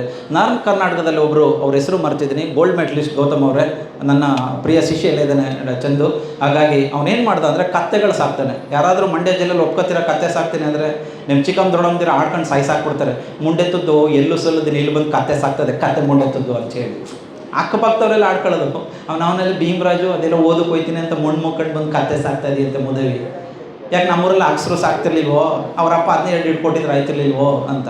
ಆದರೆ ಒಂದು ತಿಳ್ಕೊಳ್ಳಿ, ಆ ಗೋಲ್ಡ್ ಮೆಡಲಿಸ್ಟ್ ಪಡೆದಂಥವನು ಕತ್ತೆಗಳನ್ನ ಸಾಕಿ ಕತ್ತೆಗಳ ಹಾಲನ್ನು ಎಕ್ಸ್ಪೋರ್ಟ್ ಮಾಡ್ತಾನೆ. ಎಕ್ಸ್ಪೋರ್ಟ್ ಮಾಡಿ ಇವತ್ತು ಎಷ್ಟು ಕೋಟಿಗಟ್ಟಲೆ ಟ್ರಾನ್ಸಾಕ್ಷನ್ ಮಾಡ್ತಾ ಇದ್ದಾನೆ. ಆದ್ದರಿಂದ ಸಮಾಜವನ್ನು ನಾವು ಓದಲ್ಲ, ಯಾವುದಕ್ಕೆ ಎಷ್ಟು ಬೆಲೆ ಇದೆ ಅಂತ ಗೊತ್ತಾಗೋದಿಲ್ಲ. ನಾವೇನು ಮಾಡ್ತೀವಿ, ಬೈದು ಅವನ್ನ ಹಾಳು ಮಾಡ್ತೀವಿ. ಇದೇ ಆಲೂರಿನಲ್ಲಿ ಒಂದು ತೊರೆ ಇದೆ, ಹೌದಲ್ಲ, ವೈದ್ಯನಾಥೇಶ್ವರ ಪಕ್ಕದಲ್ಲಿ. ಅಲ್ಲಿ ಮುರುಳಿದೆ, ಹೌದಾ? ಆ ಮುರುಳು ಅಲ್ಲೇ ಇದ್ದಾಗ ಅದಕ್ಕೆ ಏನು ಬೆಲೆ ಇದ್ದದು? ಏನು 1,500,000 ಕೊಡ್ಬೋದು ಒಂದು ಟ್ಯಾಕ್ಟ್ರಿಗೆ. ಅದೇ ಈಚೆಗೆ ತಗೊಂಡು ಬಂದರೆ ಅದಕ್ಕೆ 10,000. ಬೆಂಗಳೂರು ತಗೊಂಡೋದ್ರೆ ನಿಮ್ಮ ಚಿನ್ನಕ್ಕೂ ಅದು ಸೈಡ್ ಹೊಡಿಯುತ್ತೆ. ಹಾಗೆ ಮಕ್ಕಳನ್ನು ನಾವು ಹೇಗೆ ಬೆಳೆಸ್ತೀವಿ, ಯಾವ ಸ್ಥಾನಮಾನದಲ್ಲಿ ಕೂತ್ಕೊಳ್ತೀವಿ, ಅದ್ರ ಮೇಲೆ ನಮ್ಮ ಬೆಲೆ ಬರ್ತದೆ. ಆಮೇಲೆ ಅವರಿಗೆ ಆಸೆಗಳನ್ನು ಅವ್ರಿಗೆ ಒಂದು ಕನಸುಗಳನ್ನು ಕಾಣಲಿಕ್ಕೆ ನಾವು ಪೂರಕವಾದಂಥ ಕೆಲಸಗಳು ಮಾಡಬೇಕು. ಮಗು ನೀನೇನು ಮಾಡ್ತಾ ಇದ್ದೆ ಅದರಲ್ಲೇ ಮುಂದುವರಿ ಅಂತ ಬೆನ್ನು ತಟ್ಟಿ ಆತನಿಗೆ ಪ್ರೋತ್ಸಾಹ ಕೊಡಬೇಕಾಗ್ತದೆ. ಈ ಕೆಲಸ ನಿನ್ನಿಂದ ಆಗೋದಿಲ್ಲ ಅಂತ ಯಾವತ್ತೂ ನಿರಾಸೆ ಮಾಡಬೇಡಿ ದಯಮಾಡಿ. ಐನ್ಸ್ಟೈನ್ ಇದ್ದಾರಲ್ಲ, ಅವರು ಪಾಪ ಅವರ ಶಾಲೆಯಲ್ಲಿ ಕಡಿಮೆ ಮಾರ್ಕ್ಸ್ ತೊಗೊಂಡ್ಬಿಟ್ಟಿರ್ತಾರೆ. ಆ ಮಾಸ್ಟ್ರು ನಿಮ್ಮ ಮಗ ಯಾವುದೇ ಪ್ರಯೋಜನ ಇಲ್ಲ, ಈತನ ನಾವು ಬೇರೆ ಶಾಲೆಗೆ ಸೇರಿಸಿ ಅಂತ ಪತ್ರ ಬರೆದಿರ್ತಾರೆ. ಆ ತಾಯಿ ಓದ್ಬಿಟ್ಟು ಏನು ಮಾಡಿರ್ತಾರೆ ಅಂದರೆ ಮಗುಗೆ ಅದನ್ನು ತೋರೋದೇ ಇಲ್ಲ. ಮಗು, ನಿಮ್ಮ ಟೀಚರ್ ಒಂದು ಪತ್ರ ಬರೆದಿದ್ದಾರೆ, ನೀನು ಬಹಳ ಬುದ್ಧಿವಂತ ಅಂತೆ, ತುಂಬ ಆ್ಯಕ್ಟಿವ್ ಅಂತೆ, ತುಂಬ ಕೆಲಸ ಮಾಡ್ತೀಯಂತೆ, ನಿನ್ನ ಒಳ್ಳೆ ಕೆಲಸವನ್ನು ಮೆಚ್ಕೊಂಡು ನಿಮ್ಮ ಗುರುಗಳು ಪತ್ರ ಬರೆದಿದ್ದಾರೆ ಕಣಪ್ಪ ಅಂತ ಬೆನ್ನು ತಟ್ಟಿ ಇಡೀ ಜಗತ್ತಲ್ಲೇ ಆತನಷ್ಟು ಅದ್ಭುತವಾದಂಥ ಪ್ರಯೋಗಶೀಲವಾದಂಥ ವ್ಯಕ್ತಿಯನ್ನು ಮಾಡಲಿಕ್ಕೆ ಸಾಧ್ಯ ಇಲ್ಲ. ಒಬ್ಬ ಯೂನಿವರ್ಸಿಟಿ ಮಾಡದೇ ಇರುವಂಥದ್ದು, ಒಬ್ಬ ಅತ್ಯುತ್ತಮ ಗುರು ಮಾಡದೇ ಇರೋದು, ಒಬ್ಬ ಅತ್ಯುತ್ತಮ ತಾಯಿ ಗುರು ಮಾಡಿದ್ದಾಳೆ. ಅವಳಿಗೊಂದು ಪ್ರೀತಿಯ ಚಪ್ಪಾಳೆ. ಎಸ್, ಯಾಕೆ ಅಂದರೆ ನಾವು ನಮ್ಮ ಮಕ್ಕಳಿಗೆ ಯಾವ ಸಂಸ್ಕಾರ ಕೊಡ್ತೀವೋ, ಯಾವ ರೀತಿ ಬೆಳೆಸ್ತೀವೋ, ಖಂಡಿತ ಮಕ್ಕಳು ಅಲ್ಲಿ ಬೆಳೆದೇ ಬೆಳೀತವೆ. ಅದಕ್ಕೆ ಇಲ್ಲಿ ನಿಂತಿರ್ತಕ್ಕಂಥ ನಾನು, ನಮ್ಮ ಭರತ್ ಸರ್, ನಮ್ಮ ಚಂದ್ರು ಎಲ್ಲವೂ ಸಾಕ್ಷಿ ಆಗ್ತೀವಿ. ಮತ್ತು ಅದು ನೀವು ನೋಡ್ತಾ ಇದ್ದೀರಾ ಅಂತ ಹೇಳಿ. ಮುಂದೆ ನಾವು ವಿದ್ಯಾರ್ಥಿಯ ಕಲಿಕೆಗೆ ಪೂರಕವಾದಂಥ ಒಂದು ವಾತಾವರಣವನ್ನು ಸೃಷ್ಟಿ ಮಾಡ್ಕೊಳ್ಬೇಕಾಗ್ತದೆ. ಯಾಕೆ ಅಂದರೆ ಇದೇ ನಾಗಮಂಗಲದ ಕರಡುಕೆರೆ ಗ್ರಾಮದ ಒಬ್ಬ ರೈತ ಇದ್ದಂಥದ್ದು ಸಪ್ರೇಟ್ ರೂಮ್ ಇರಲಿಲ್ಲ. ಹಸು ಸಾಕುವಂಥ ಕೊಟ್ಟಿಗೆಯನ್ನೇ, ಮಗ ನೀನು ಓದು ಅಂಥೇಳಿ ಅವರಪ್ಪ ಒಂದು ಮಾತು ಹೇಳಿರ್ತಾನೆ, ಮಗ ನೀನು ಓದ್ತೀನಿ ಅನ್ನೋದಾದರೆ ನಮ್ಮ ಇಡೀ ಆಸ್ತಿ ಅಂತಸ್ತು ಹೋಗಲಿ ಮಗ, ಮಾರ್ಬಿಟ್ಟು ನಿನಗೆ ಕೊಡ್ತೀನಿ ಅಂತ ಹೇಳ್ತಾರೆ. ಮಗ ಹೊರಗಡೆ ಹೇಳ್ತಾನೆ, ತಾಯಿ ಒಳಗಡೆ ಹೇಳ್ತಾಳೆ. ಇವತ್ತು ಅವರು IPS ಅಧಿಕಾರಿಯಾಗಿ ಇಲ್ಲಿ ಬಂದಿದ್ದಾರೆ. 554ನೇ ರ್ಯಾಂಕನ್ನು ಪಡ್ಕೊಂಡಿದ್ದಾರೆ. ಆದ್ದರಿಂದ ನಿಮ್ಮ ಹತ್ರ ಹಣ ಆಸ್ತಿ ಎಲ್ಲರ ಹತ್ರನೂ ಇರೋಲ್ಲ. ಕೆಲವ್ರ ಹತ್ರ ಇರುತ್ತೆ, ಕೆಲವ್ರ ಹತ್ರ ಇರೋದಿಲ್ಲ. ಯಾಕೆಂದರೆ 70-80 ಸಾವಿರ ಸಂಬಳ ತಗೊಂಡು ನಾವೇ 2 ಮಕ್ಕಳು ಫೀಸ್ ಕಟ್ಟೋದಕ್ಕೆ ಸುಸ್ತೊಡೆದು ಹೋಗ್ಬಿಟ್ಟಿದ್ದೀವಿ. ಅಂಥ ಕಾಸ್ಟ್ಲಿ ದುನಿಯಾದಲ್ಲಿ ಬದುಕ್ತಾ ಇದ್ದೀವಿ ಇವತ್ತು. ಅರ್ಥ ಆಯ್ತಲ್ವ? ಒಂದಿನ ಒಂದು 5 ಜನ ನೆಂಟರು ಬಂದುಬಿಟ್ರೆ ಸಾಕು, 2-3 ಸಾವಿರ ಸಾಕಾಗೋದಿಲ್ಲ. ನನಗೂ ಗೊತ್ತಾಗ್ತದೆ ನಮ್ಮ ರೈತರ ಕಷ್ಟ ಏನಂತ. ಆದ್ದರಿಂದ ನಿಮ್ಮ ಕಷ್ಟ ನಿಮ್ಮಲ್ಲೇ ಇರಲಿ, ಆದರೆ ಅದರ ಮಕ್ಕಳಿಗೆ ಗೊತ್ತಾಗಬಾರ್ದು. ಆದರೆ ಮಕ್ಕಳಿಗೆ ಗೊತ್ತಾಗಬಾರ್ದು ಅಂದರೆ ಒಂದು ಲೆಕ್ಕದಲ್ಲಿ ಗೊತ್ತಾಗಬೇಕು. ನೀವು ಭತ್ತ ಬೆಳಿತೀರಾ, ನಾಟಿ ಮಾಡಿಸಿದಾಗ ದಯಮಾಡಿ ಅವಳನ್ನ ಕರ್ಕೊಂಡೋಗಿ, ಅವಳಾಗಲಿ ಅವನಾಗಲಿ, ನಿಮ್ಮ ಹುಡುಗಿ ಗದ್ದೆಗಿಳಿದು ನಾಟಿ ಮಾಡೋಕ್ಕಾಗಲಿಲ್ಲ ಅಂದರೆ ಇಟ್ಟನಾರ ಹೊತ್ಕೊಂಡು ಹೋಗಬೇಕು. ನಿಮ್ಮ ಹುಡುಗ ಇಟ್ಟು ಹೊತ್ಕೊಳ್ಳೋಕ್ಕಾಗಲಿಲ್ಲ ಅಂದರೆ ನಾಟಿ ಮಾಡೋರಿಗೆ ಅವ್ರ ಪೈರ್ನಾರ ಹೊಡ್ಕೊಡಬೇಕು. ಇಲ್ಲ ಅಂದರೆ ನಿಮ್ಮ ಮಕ್ಕಳು ನೀವು ಸಂಪಾದನೆ ಮಾಡಿರೋ ಹಣ ಎಲ್ಲ ತಗೊಂಡೋಗಿ ಮದ್ದೂರಿನಲ್ಲಿ ಮಾರ್ತಾರೆ. ಯಾಕೆಂದರೆ ನಾನು ಹೇಳಿದ್ದೀನಿ, ನಿಮ್ಮ ತಂದೆ ತಾಯಿಗಳ ಬೆವರಿನ ಹನಿ, ಆ ಶ್ರಮ ನಿಮಗೆ ಗೊತ್ತಿಲ್ಲ ಅಂದರೆ ನೀವು ಮೊದಲು ತಂದೆ ತಾಯಿಗಳಿಗೆ ವಿಲನ್ ಆಗ್ತೀರಿ. ನನಗೆ ಬುಲೆಟ್ ಬೇಕು, ನನಗೆ ಬೈಕ್ ಬೇಕು ಅಂತ ನಿಮ್ಮ ತಂದೆ ತಾಯಿ ಪ್ರಾಣ ತಿಂತೀರಿ. ಮೊದಲು ಹೋಗಿ ಅಲ್ಲಿ ಸಂಪಾದನೆ ಮಾಡಿ ನೋಡೋಣ, 20 ರೂಪಾಯಿನ ಹಾಲು ಕರೀರಿ ನೋಡೋಣ, ಎಷ್ಟು ಆನಂದ ಆಗ್ತದೆ. ಗಿಣ್ಣುಗಳಲ್ಲೆಲ್ಲ ಊತ ಸ್ಟಾರ್ಟ್ ಆಗಿಬಿಡ್ತದೆ ನಿಮಗೆ. ಅಷ್ಟು ಸುಲಭ ಅಲ್ಲ. ಇಲ್ಲೇನು ಅಪಾಂಗ್ ಟೊಪಾಂಗ್ ಅಂತ ಅಳ್ಳಾಡ್ಸ್ಕೊಂಡು ಕುಡಿತೀವಲ್ಲಪ್ಪ ಟಿ ವಿಲಿ ನೋಡ್ಕೊಂಡು ಹಾರ್ಲಿಕ್ಸ್ನ, ನಿಮ್ಮಪ್ಪ ಬೆಳೆದಂಥ ಹಾಲಿಗೆ ಎಷ್ಟು ಶ್ರಮ ಇದೆ ಅಂತ ಆಗ ಗೊತ್ತಾಗ್ತದೆ. ನೀವು ನೆಲ್ಲುಲ್ಲಿ ಇರ್ಕೊಂಬಂದರೆ ಮೈ ಹೆಂಗೆ ಕಡಿತದೆ ಅಂತ ಗೊತ್ತಾಗಬೇಕು. ಹಾಗಾಗಿ ಮರ ಹತ್ತಿ ಕಾಯಿ ಕೀಳೋದಕ್ಕೆ ಎಷ್ಟು ಶ್ರಮ ಇದೆ ಅಂತ ಗೊತ್ತಾಗಬೇಕು. ಭತ್ತ ಕೊಯ್ಬೇಕಾದ್ರೆ ಏನು ಕಷ್ಟ ಅಂತ ಗೊತ್ತಾಗಬೇಕು. ನೀವು ಆಚ್ಕೋಬೇಕಾದ್ರೆ ಬಟ್ಟೆ ಒದಿಸ್ಕೊಂಡು ಹೋಗ್ತೀರಿ, ಟ್ಯಾನ್ ಆಗೋಗುತ್ತೆ ಅಂತ ಹೇಳಿ. ನಿಮ್ಮ ಅಪ್ಪ ನಿಮ್ಮ ಹೌದಿರ ಅಲ್ಲೇ ನಿಂತಿರ್ತಾರಲ್ಲ ಬಿಸಿಲಲ್ಲಿ, ಅವ್ರಿಗೇನು ಮಾಡ್ತೀರಿ? ಎಷ್ಟೋ ತಂದೆ ತಾಯಿಗಳು ಏನು ಮಾಡಿದ್ದಾರೆ, ಮಕ್ಕಳು ಕುಡಿದು ಕಾಫಿ ಲೋಟನೇ ಎತ್ಸೋದಿಲ್ಲ. ದಯಮಾಡಿ ತಪ್ಪು ಮಾಡಬೇಡಿ. ನಾಳೆ ದಿನ ಆಫೀಸಲ್ಲೂ ಅದೇ ಮಾಡೋದು ಅವರು. ಅದಾಯ್ತಲ್ವ, ಅಟೆಂಡ್ರನ್ನ ಗೋಲ್ಡ್ ತಿಂತಾರೆ ಅವರು. ಯಾಕೆಂದರೆ ಅದೇ ಅಮೇರಿಕಾದಲ್ಲಿ, ಅದೇ ಜಪಾನಲ್ಲಿ ಅವ್ರ ಕೆಲಸ ಅವರೇ ಮಾಡ್ಕೊಳ್ತಾರೆ. ನಮ್ಮ ದೇಶದಲ್ಲಿ ಏನು ದೊಡ್ಡ ರೋಗ? ನೀವು ಕಲಿಸ್ಬೇಕು ಚಿಕ್ಕ ವಯಸ್ಸಿಂದನೇ. ಇಲ್ಲ, ನಿನ್ನ ಶೂಸ್ನ ನೀನೇ, ನನ್ನದು ಅಷ್ಟೇನಪ್ಪ, ಇಲ್ಲಿಗೆ ಬರಬೇಕಾದ್ರೆ ಬೆಳಗ್ಗೆ ನನ್ನ ಶೂಸ್, ನನ್ನ ಶಿಷ್ಯ ಎಲ್ಲೇ ಇದ್ದಾನೆ ಬೇಕಾದರೆ ಕೇಳಿ, ಅವ್ರ ಹತ್ರನೇ ಅದೆಲ್ಲ ತರಿಸ್ಕೊಂಡು ಒಂದು ಸ್ವಲ್ಪ ನಾಳೆ ಇದಾಗಿ ಹೋಗ್ಬೇಕಂತೇಳಿ ನನ್ನ ಶೂಸ್ನೆಲ್ಲ ಪಾಲಿಸ್ ಮಾಡಿ ರಾತ್ರಿ 12:30 ಇದನ್ನೆಲ್ಲ ಬರೆದು ಮಲಗಿದಾಗ, ನೀವೆಲ್ಲ IPL ನೋಡ್ತಾ ಇದ್ರಿ, ನಾನು ಇದನ್ನೆಲ್ಲ ಬರೀತಾ ಇದ್ದೆ. ಯಾಕೆಂದರೆ ಪ್ರತಿ ವರ್ಷ ಅದೇ ಕ್ಯಾಸೆಟ್ ಹಾಕಬಾರ್ದು, ಏನಾದರೂ ಚೇಂಜ್ ಮಾಡಬೇಕಂತ ಹೇಳಿ ನನ್ನ ಶಿಷ್ಯನಿಗೆ ಹೇಳಿದ್ದೆ. ಈ ಸಾರಿ ಸ್ವಲ್ಪ ಬದಲಾವಣೆ ಮಾಡ್ತೀನಿ ಅಂತ ಹೇಳಿ ಅಂಥ ಕೆಲಸಗಳನ್ನ ಮಾಡಬೇಕಾಗ್ತದೆ. ಮೊಬೈಲ್ ಅಂದ್ಕೊಂಡಿದ್ರೆ ನೀವೆಲ್ಲ ಕೆಟ್ಟದ್ದು ಅಂತ. ಕೆಟ್ಟದ್ದು ನೀವೆಲ್ಲ ಯಾಕೆ ಬಳಕೆ ಮಾಡ್ತಾಯಿದ್ರಿ?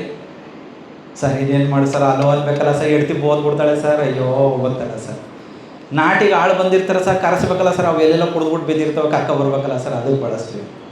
ಸರಿ, ಮೊಬೈಲ್ ಕೆಟ್ಟದಾರೆ ಯಾಕೆ ಬಳಸ್ತೀರಿ? ಕೆಟ್ಟದ್ದು ಅಂದವ್ರು ಯಾರು? ಡಾಕ್ಟ್ರು. ಇಲ್ಲಿ ಮಡಿಕೊಂಬೇಡಿ, ಇನ್ನೆಲ್ಲಿ ಮಡಿಕೊಳ್ಳೋದು? ಎಲ್ಲೋ ಮಡಿಕೊಳ್ಳೋಕೆ ಹೇಳಿದ್ರು. ಆದರೆ ಮೊಬೈಲ್ನಲ್ಲೂ ಅನೇಕ ಒಳ್ಳೇದಿದೆ, ಅದೇ ಬಿಟ್ಬಿಡ್ರಿ. ಯಾರಾದರೂ ಈ ಫಂಕ್ಷನ್ ಅಂದಮೇಲೆ ಬಂದು ಕೇಳಿ, ಇದರೊಳಗಡೆ 6,000 ಪುಸ್ತಕಗಳನ್ನ ನಾನು ಕೊಡಬಲ್ಲೆ ನಿಂತ ಜಾಗದಲ್ಲಿ. ಸ್ಟೂಡೆಂಟ್ಸ್, ಎಷ್ಟು ಸಾವಿರ ಕೊಡಬಲ್ಲೆ? ಓಕೆ, ಇಲ್ಲಿ ನಿಂತ್ಕೊಂಡು ಇಲ್ಲೇ ಯಾರಾದರೂ ನೀವು ಬನ್ನಿ, ರೈತರು ಅಥವಾ ಪೋಷಕರು ಇಲ್ಲೇ ಬನ್ನಿ, ನಮ್ಮ ತಂದೆಗೆ ಏನು ಮೆಡಿಸನ್ ಕೊಟ್ಟಿದ್ದೆ ಆ ರೆಸಿಪ್ಟ್ನ ಚೀಟಿ ನಾನು ಕೊಡಬಲ್ಲೆ. ಅಥವಾ ನಾನು ನನ್ನ ಗಾಡಿಗೆ ಪೆಟ್ರೋಲ್ ಎಷ್ಟು ಹಾಕ್ಸಿದ್ದೀನಿ, ನನ್ನ ಕಾರ್ನ ಟೈರ್ ಎಷ್ಟು ಕಿಲೋಮೀಟ್ರ್ ಓಡಿದೆ ಅದರ ಮಾಹಿತಿನೂ ಕೊಡಬಲ್ಲೆ. ಮೊಬೈಲ್ ಬಹಳ ಅದ್ಭುತವಾದ ಯಂತ್ರ, ಬಟ್ ಕೆಟ್ಟದಾಗ ಬಳಕೆ ಮಾಡ್ಕೊಳ್ತಾ ಇದ್ದೀವಿ. ಇರು ಚಂದುಳ್ಳಿ ಎಣ್ಣೆ ಇಕ್ಲೇನೇ ಮಾಡ್ತಾ ಈ ಅಂತ ಹೇಳ್ಬಿಟ್ಟು ಸೆಲ್ಫಿ ತೆಗೆದು DP-ಗೆ ಹಾಕೊಂಡು, ಹುಡುಗರು ಬರಬಾರ್ದಿನ ಅವಳು ತಂಟೆಗತೆಗೆ, ಓ ಪಾಪ ಏನೋ ಹ್ಯಾಂಡಿಕ್ಯಾಪ್ಟರು ಸಿರು ಮುಸುಡಿ ಆದಿ ಅಂತೇಳಿ. ಅಲ್ಲಪ್ಪ, ನಿಮಗೇನು ಅಂತ ಹಣ್ಣು ಬರೋ ಚೆನ್ನಾಗಿರೋ ಮುಸುಡಿ ಹಾಕೊಂಡು ಇದಾಕೊಳ್ಳೋದು. ಆದ್ದರಿಂದ ಮೊಬೈಲ್ನಲ್ಲಿ ನೀವು ಬಳಕೆ ಮಾಡ್ಕೊಳ್ಳೋದಾದರೆ ಬೇಕಾದಷ್ಟಿದೆ ಅಲ್ಲಿ. ಇವತ್ತು ChatGPT-ಲಿದೆ, ಪ್ರಾಬ್ಲಮ್ಸ್ಗಳನ್ನ ಕಲಿಯೋಕ್ಕಾಗಲ್ವಾ? ಮ್ಯಾಥ್ಸ್ ಕಲಿಯೋಕ್ಕಾಗಲ್ವಾ? ಇವತ್ತು ಯಾವುದೋ ಭಾಷೆಯಲ್ಲಿ ಇರ್ತಕ್ಕಂಥ ಕನ್ನಡದಲ್ಲಿ ಕಲಿಯೋಕ್ಕಾಗಲ್ವಾ? ಯಾವುದೋ ಭಾಷೆಯಲ್ಲಿ ವ್ಯವಸಾಯ ಮಾಡೋದನ್ನು ನಮ್ಮ ಕನ್ನಡದಲ್ಲಿ ಹೇಳ್ಕೊಡಿ. ನಿಮ್ಮ ಅಪ್ಪನಿಗೊಂದು ಔಷಧಿ ಹೊಡಿಯೋದನ್ನು ಹೇಳ್ಕೊಡಿ. ಸರಳವಾಗಿ ಮನೆ ಮೇಲೆ ತೋಟ ಮಾಡ್ಕೊಳ್ಳೋದು ಹೇಳ್ಕೊಡಿ. ಸರಳವಾಗಿ ಬದುಕೋದನ್ನು ಕಲೀರಿ, ಅಡುಗೆ ಮಾಡೋದನ್ನು ಕಲೀರಿ, ಬಟ್ಟೆ ಹೊಲಿಯೋದನ್ನು ಕಲೀರಿ. ಎಸ್, ಪ್ರತಿಯೊಂದು ಇದೆ. ಅದರೊಳಗಡೆ ನೀವು ಹೇಗೆ ಬಳಕೆ ಮಾಡ್ಕೊಳ್ತೀರ ಅದ್ರ ಮೇಲೆ ನಿಂತಿದೆ. ನಾನೇ ಹೇಳಿದ್ನಲ್ಲ, 6,000 ಪುಸ್ತಕ ನಾನು ಕೊಡಬೇಕಾದ್ರೆ ನನ್ನ ಶ್ರಮ ಎಷ್ಟಿರ್ಬೋದು. ನಾನು ಈ 6,000 ಪುಸ್ತಕ ಎಲ್ಲಿ ಸಂಪಾದನೆ ಮಾಡಿದೆ ಅಂದರೆ, ಮೊದಲ ಕರೋನಾ ಬಂದಾಗ ಬೆಳಗ್ಗೆ ಎದ್ದಾಗ ನನ್ನ ಅತ್ತೆದು 2 GB ಡಾಟಾವನ್ನು ಫಸ್ಟ್ ಯೂಸ್ ಮಾಡ್ಕೊಳ್ತಾ ಇದ್ದೆ. ಆಮೇಲೆ ನನ್ನ ಹೆಂಡತಿ, ಆಮೇಲೆ ನನ್ನ ನಾದಿ, ಕೊನೆ ರಾತ್ರಿ 10:30ನಲ್ಲಿ ನನ್ನದು. ಆದರೆ ನಮ್ಮ ಮಂಡ್ಯ ಜಿಲ್ಲೆಯಲ್ಲಿ ಏನು ಮಾಡ್ತಾರೋ, ಅಂಟಮ್ಮ ಬೇಜಾರಾಯ್ತದೆ ಬಾಡ್ ಮಾಡಮ್ಮ ಗದ್ದೆ ತಕ್ಕ ಬಾ ಅಂತ. ಆದರೆ ನಾವೇನು ಮಾಡಿದೆವು ಅಂದರೆ ದಿನಕ್ಕೆ 8 GB 10 GB ಅದು ತೊಗೊಂಡು ಡೌನ್ಲೋಡ್ ಮಾಡಿ 2ನೇ ಲಾಕ್ಡೌನಲ್ಲಿ ನಾನು ಬೈಪರ್ಗೇಟ್ ಮಾಡಿದೆ. ಇವತ್ತು ಎಲ್ಲೇ ಹೋಗಬೇಕಾದ್ರೂ ನನಗೆ ಇವು ಊಟವನ್ನು ಕೊಡ್ತವೆ, ನನ್ನ ಬದುಕನ್ನು ಸಾಕಾರಗೊಳಿಸಿವೆ.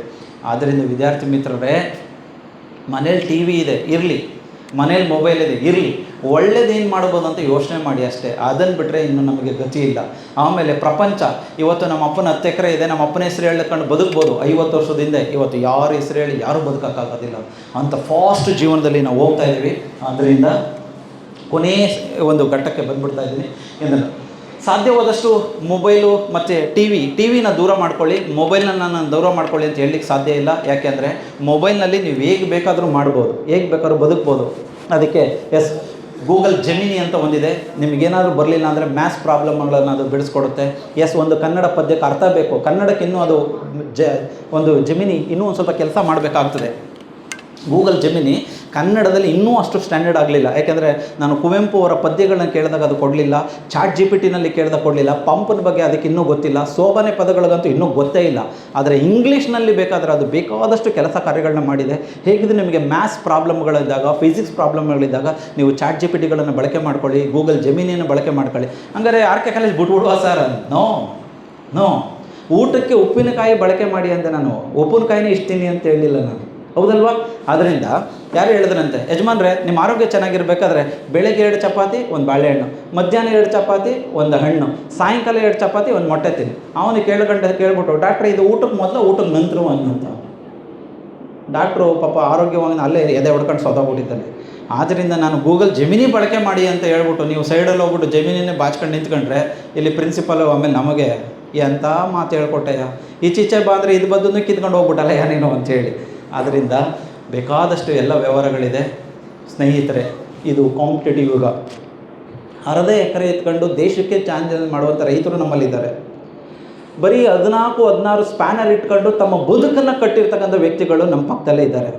50 ಎಕರೆ ಮಡಿಕೊಂಡು ಸಾಲ ಮಾಡ್ಕೊಂಡು ಊರು ಬಿಟ್ಟೋದವರು ನಮ್ಮ ಜೊತೆಲೇ ಇದ್ದಾರೆ.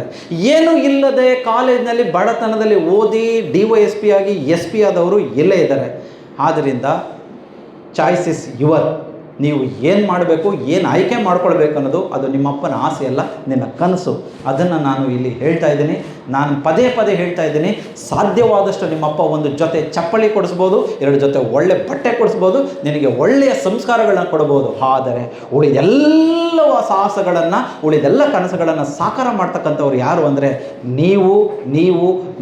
You are the heroes my nation ಅಂತ ಹೇಳ್ತಾ ನನ್ನ ಮಾತಿಗೆ ಪೂರ್ಣ ವಿರಾಮನ ಹಾಕ್ತಾ ಇದ್ದೀನಿ.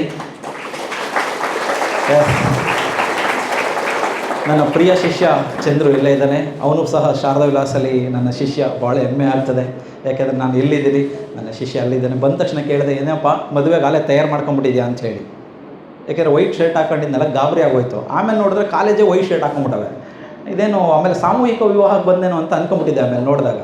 ಆಮೇಲೆ ಗೊತ್ತಾಯಿತು ಇಲ್ಲ ಯೂನಿಫಾರ್ಮ್ ಮಾಡಿದ್ದೀವಿ ಅಂತ.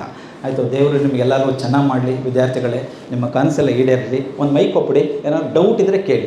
ನನ್ನ ಮಗ ಆಟ ಆಡಿತಾನೆ, ಓದೋದು ಹೇಗೆ ಆಯಿತಾ? ನನ್ನ ಮಕ್ಕಳಿಗಿದು ಮರ್ತೋಗ್ತದೆ, ದಯಮಾಡಿ ಒಂದು ತಿಳ್ಕೊಳ್ಳಿ. ಮರವು ದೇವರು ಕೊಟ್ಟಂಥ ಒಂದು ವರ. ನಿಮ್ಮ ಮೊಬೈಲ್ ಇದೆ ಅಲ್ವಾ? ಇದೆಯಲ್ವಾ?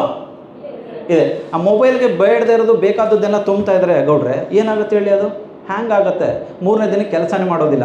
ಅದಕ್ಕೆ ಬೇಡದಿರೋ ಫೈಲ್ ಏನು ಮಾಡ್ತಾ ಇರ್ತೀವಿ ಹೇಳಿ? ಡಿಲೀಟ್ ಮಾಡ್ತಾ ಇರ್ತಾರೆ. ವಾಟ್ಸಪ್ಪಲ್ಲಿ good morning, good evening, good morning, good evening, ಊಟ ಮಾಡ್ದೆ, ತೋಟಕ್ಕೆ ಅದೆಲ್ಲ ಹಾಕ್ತಾ ಇರ್ತಾರೆ. ಆ ತೋಟದಲ್ಲಿ ಇದೆಲ್ಲ ಮಾಡ್ತೀವಿ. ನೀವೇನು ಮಾಡ್ತೀರಿ ಹೇಳಿ? ಸ್ವಲ್ಪ ಹೊತ್ತಾದಮೇಲೆ ಎಲ್ಲ ಕ್ಲಿಯರ್ ಮಾಡ್ಕೊಂಡು ಬರ್ತೀರಿ. ಮಕ್ಕಳು ಮರೆಯೋದು ಸಹಜ. ಚಂದ್ರ ಕೊಡಿ, ಏನೋ ಡೌಟ್ ಇದ್ದರೆ ಕೇಳಿ ದಯಮಾಡಿ ಪ್ಲೀಸ್. ಸುಮ್ಮನೆ ಕೂತ್ಕೋಬೇಡಿ. ಬಾಯಿ ಉಳ್ಳವಳು ಬರದಲ್ಲಿ ಗೆದ್ಲು ಅಂತ ಗಾದೆ. ನಾನು ಅನೇಕ ಗಾದೆಗಳು ಹೇಳ್ತಾ ಇದ್ದೀನಿ, ಇದನ್ನು ಬರ್ಕೊಂಡೋಗಿ. ಸ್ಟೂಡೆಂಟ್ಸ್ ದಯಮಾಡಿ ನೀವಾದರೂ ಒಂದು ಸ್ವಲ್ಪ ಬಾಯಿ ತೆಗೆದು ಮಾತಾಡ್ರೋ. ಪಾಪ ಹೋಲಿಬಿಡಿ. ನಿಮ್ಮ ತಂದೆಯವ್ರ ಹತ್ರ ಮೊಬೈಲ್ಗಳೆಲ್ಲ ಈಸ್ಕೊಳ್ಳಿ ಪ್ಲೀಸ್. ಒಂದು 2 ನಿಮಿಷ ಬೇಗ ಪಟ್ ಅಂತ. ಅಲ್ಲಿ ಯೂಟ್ಯೂಬ್ ಹೋಗಿ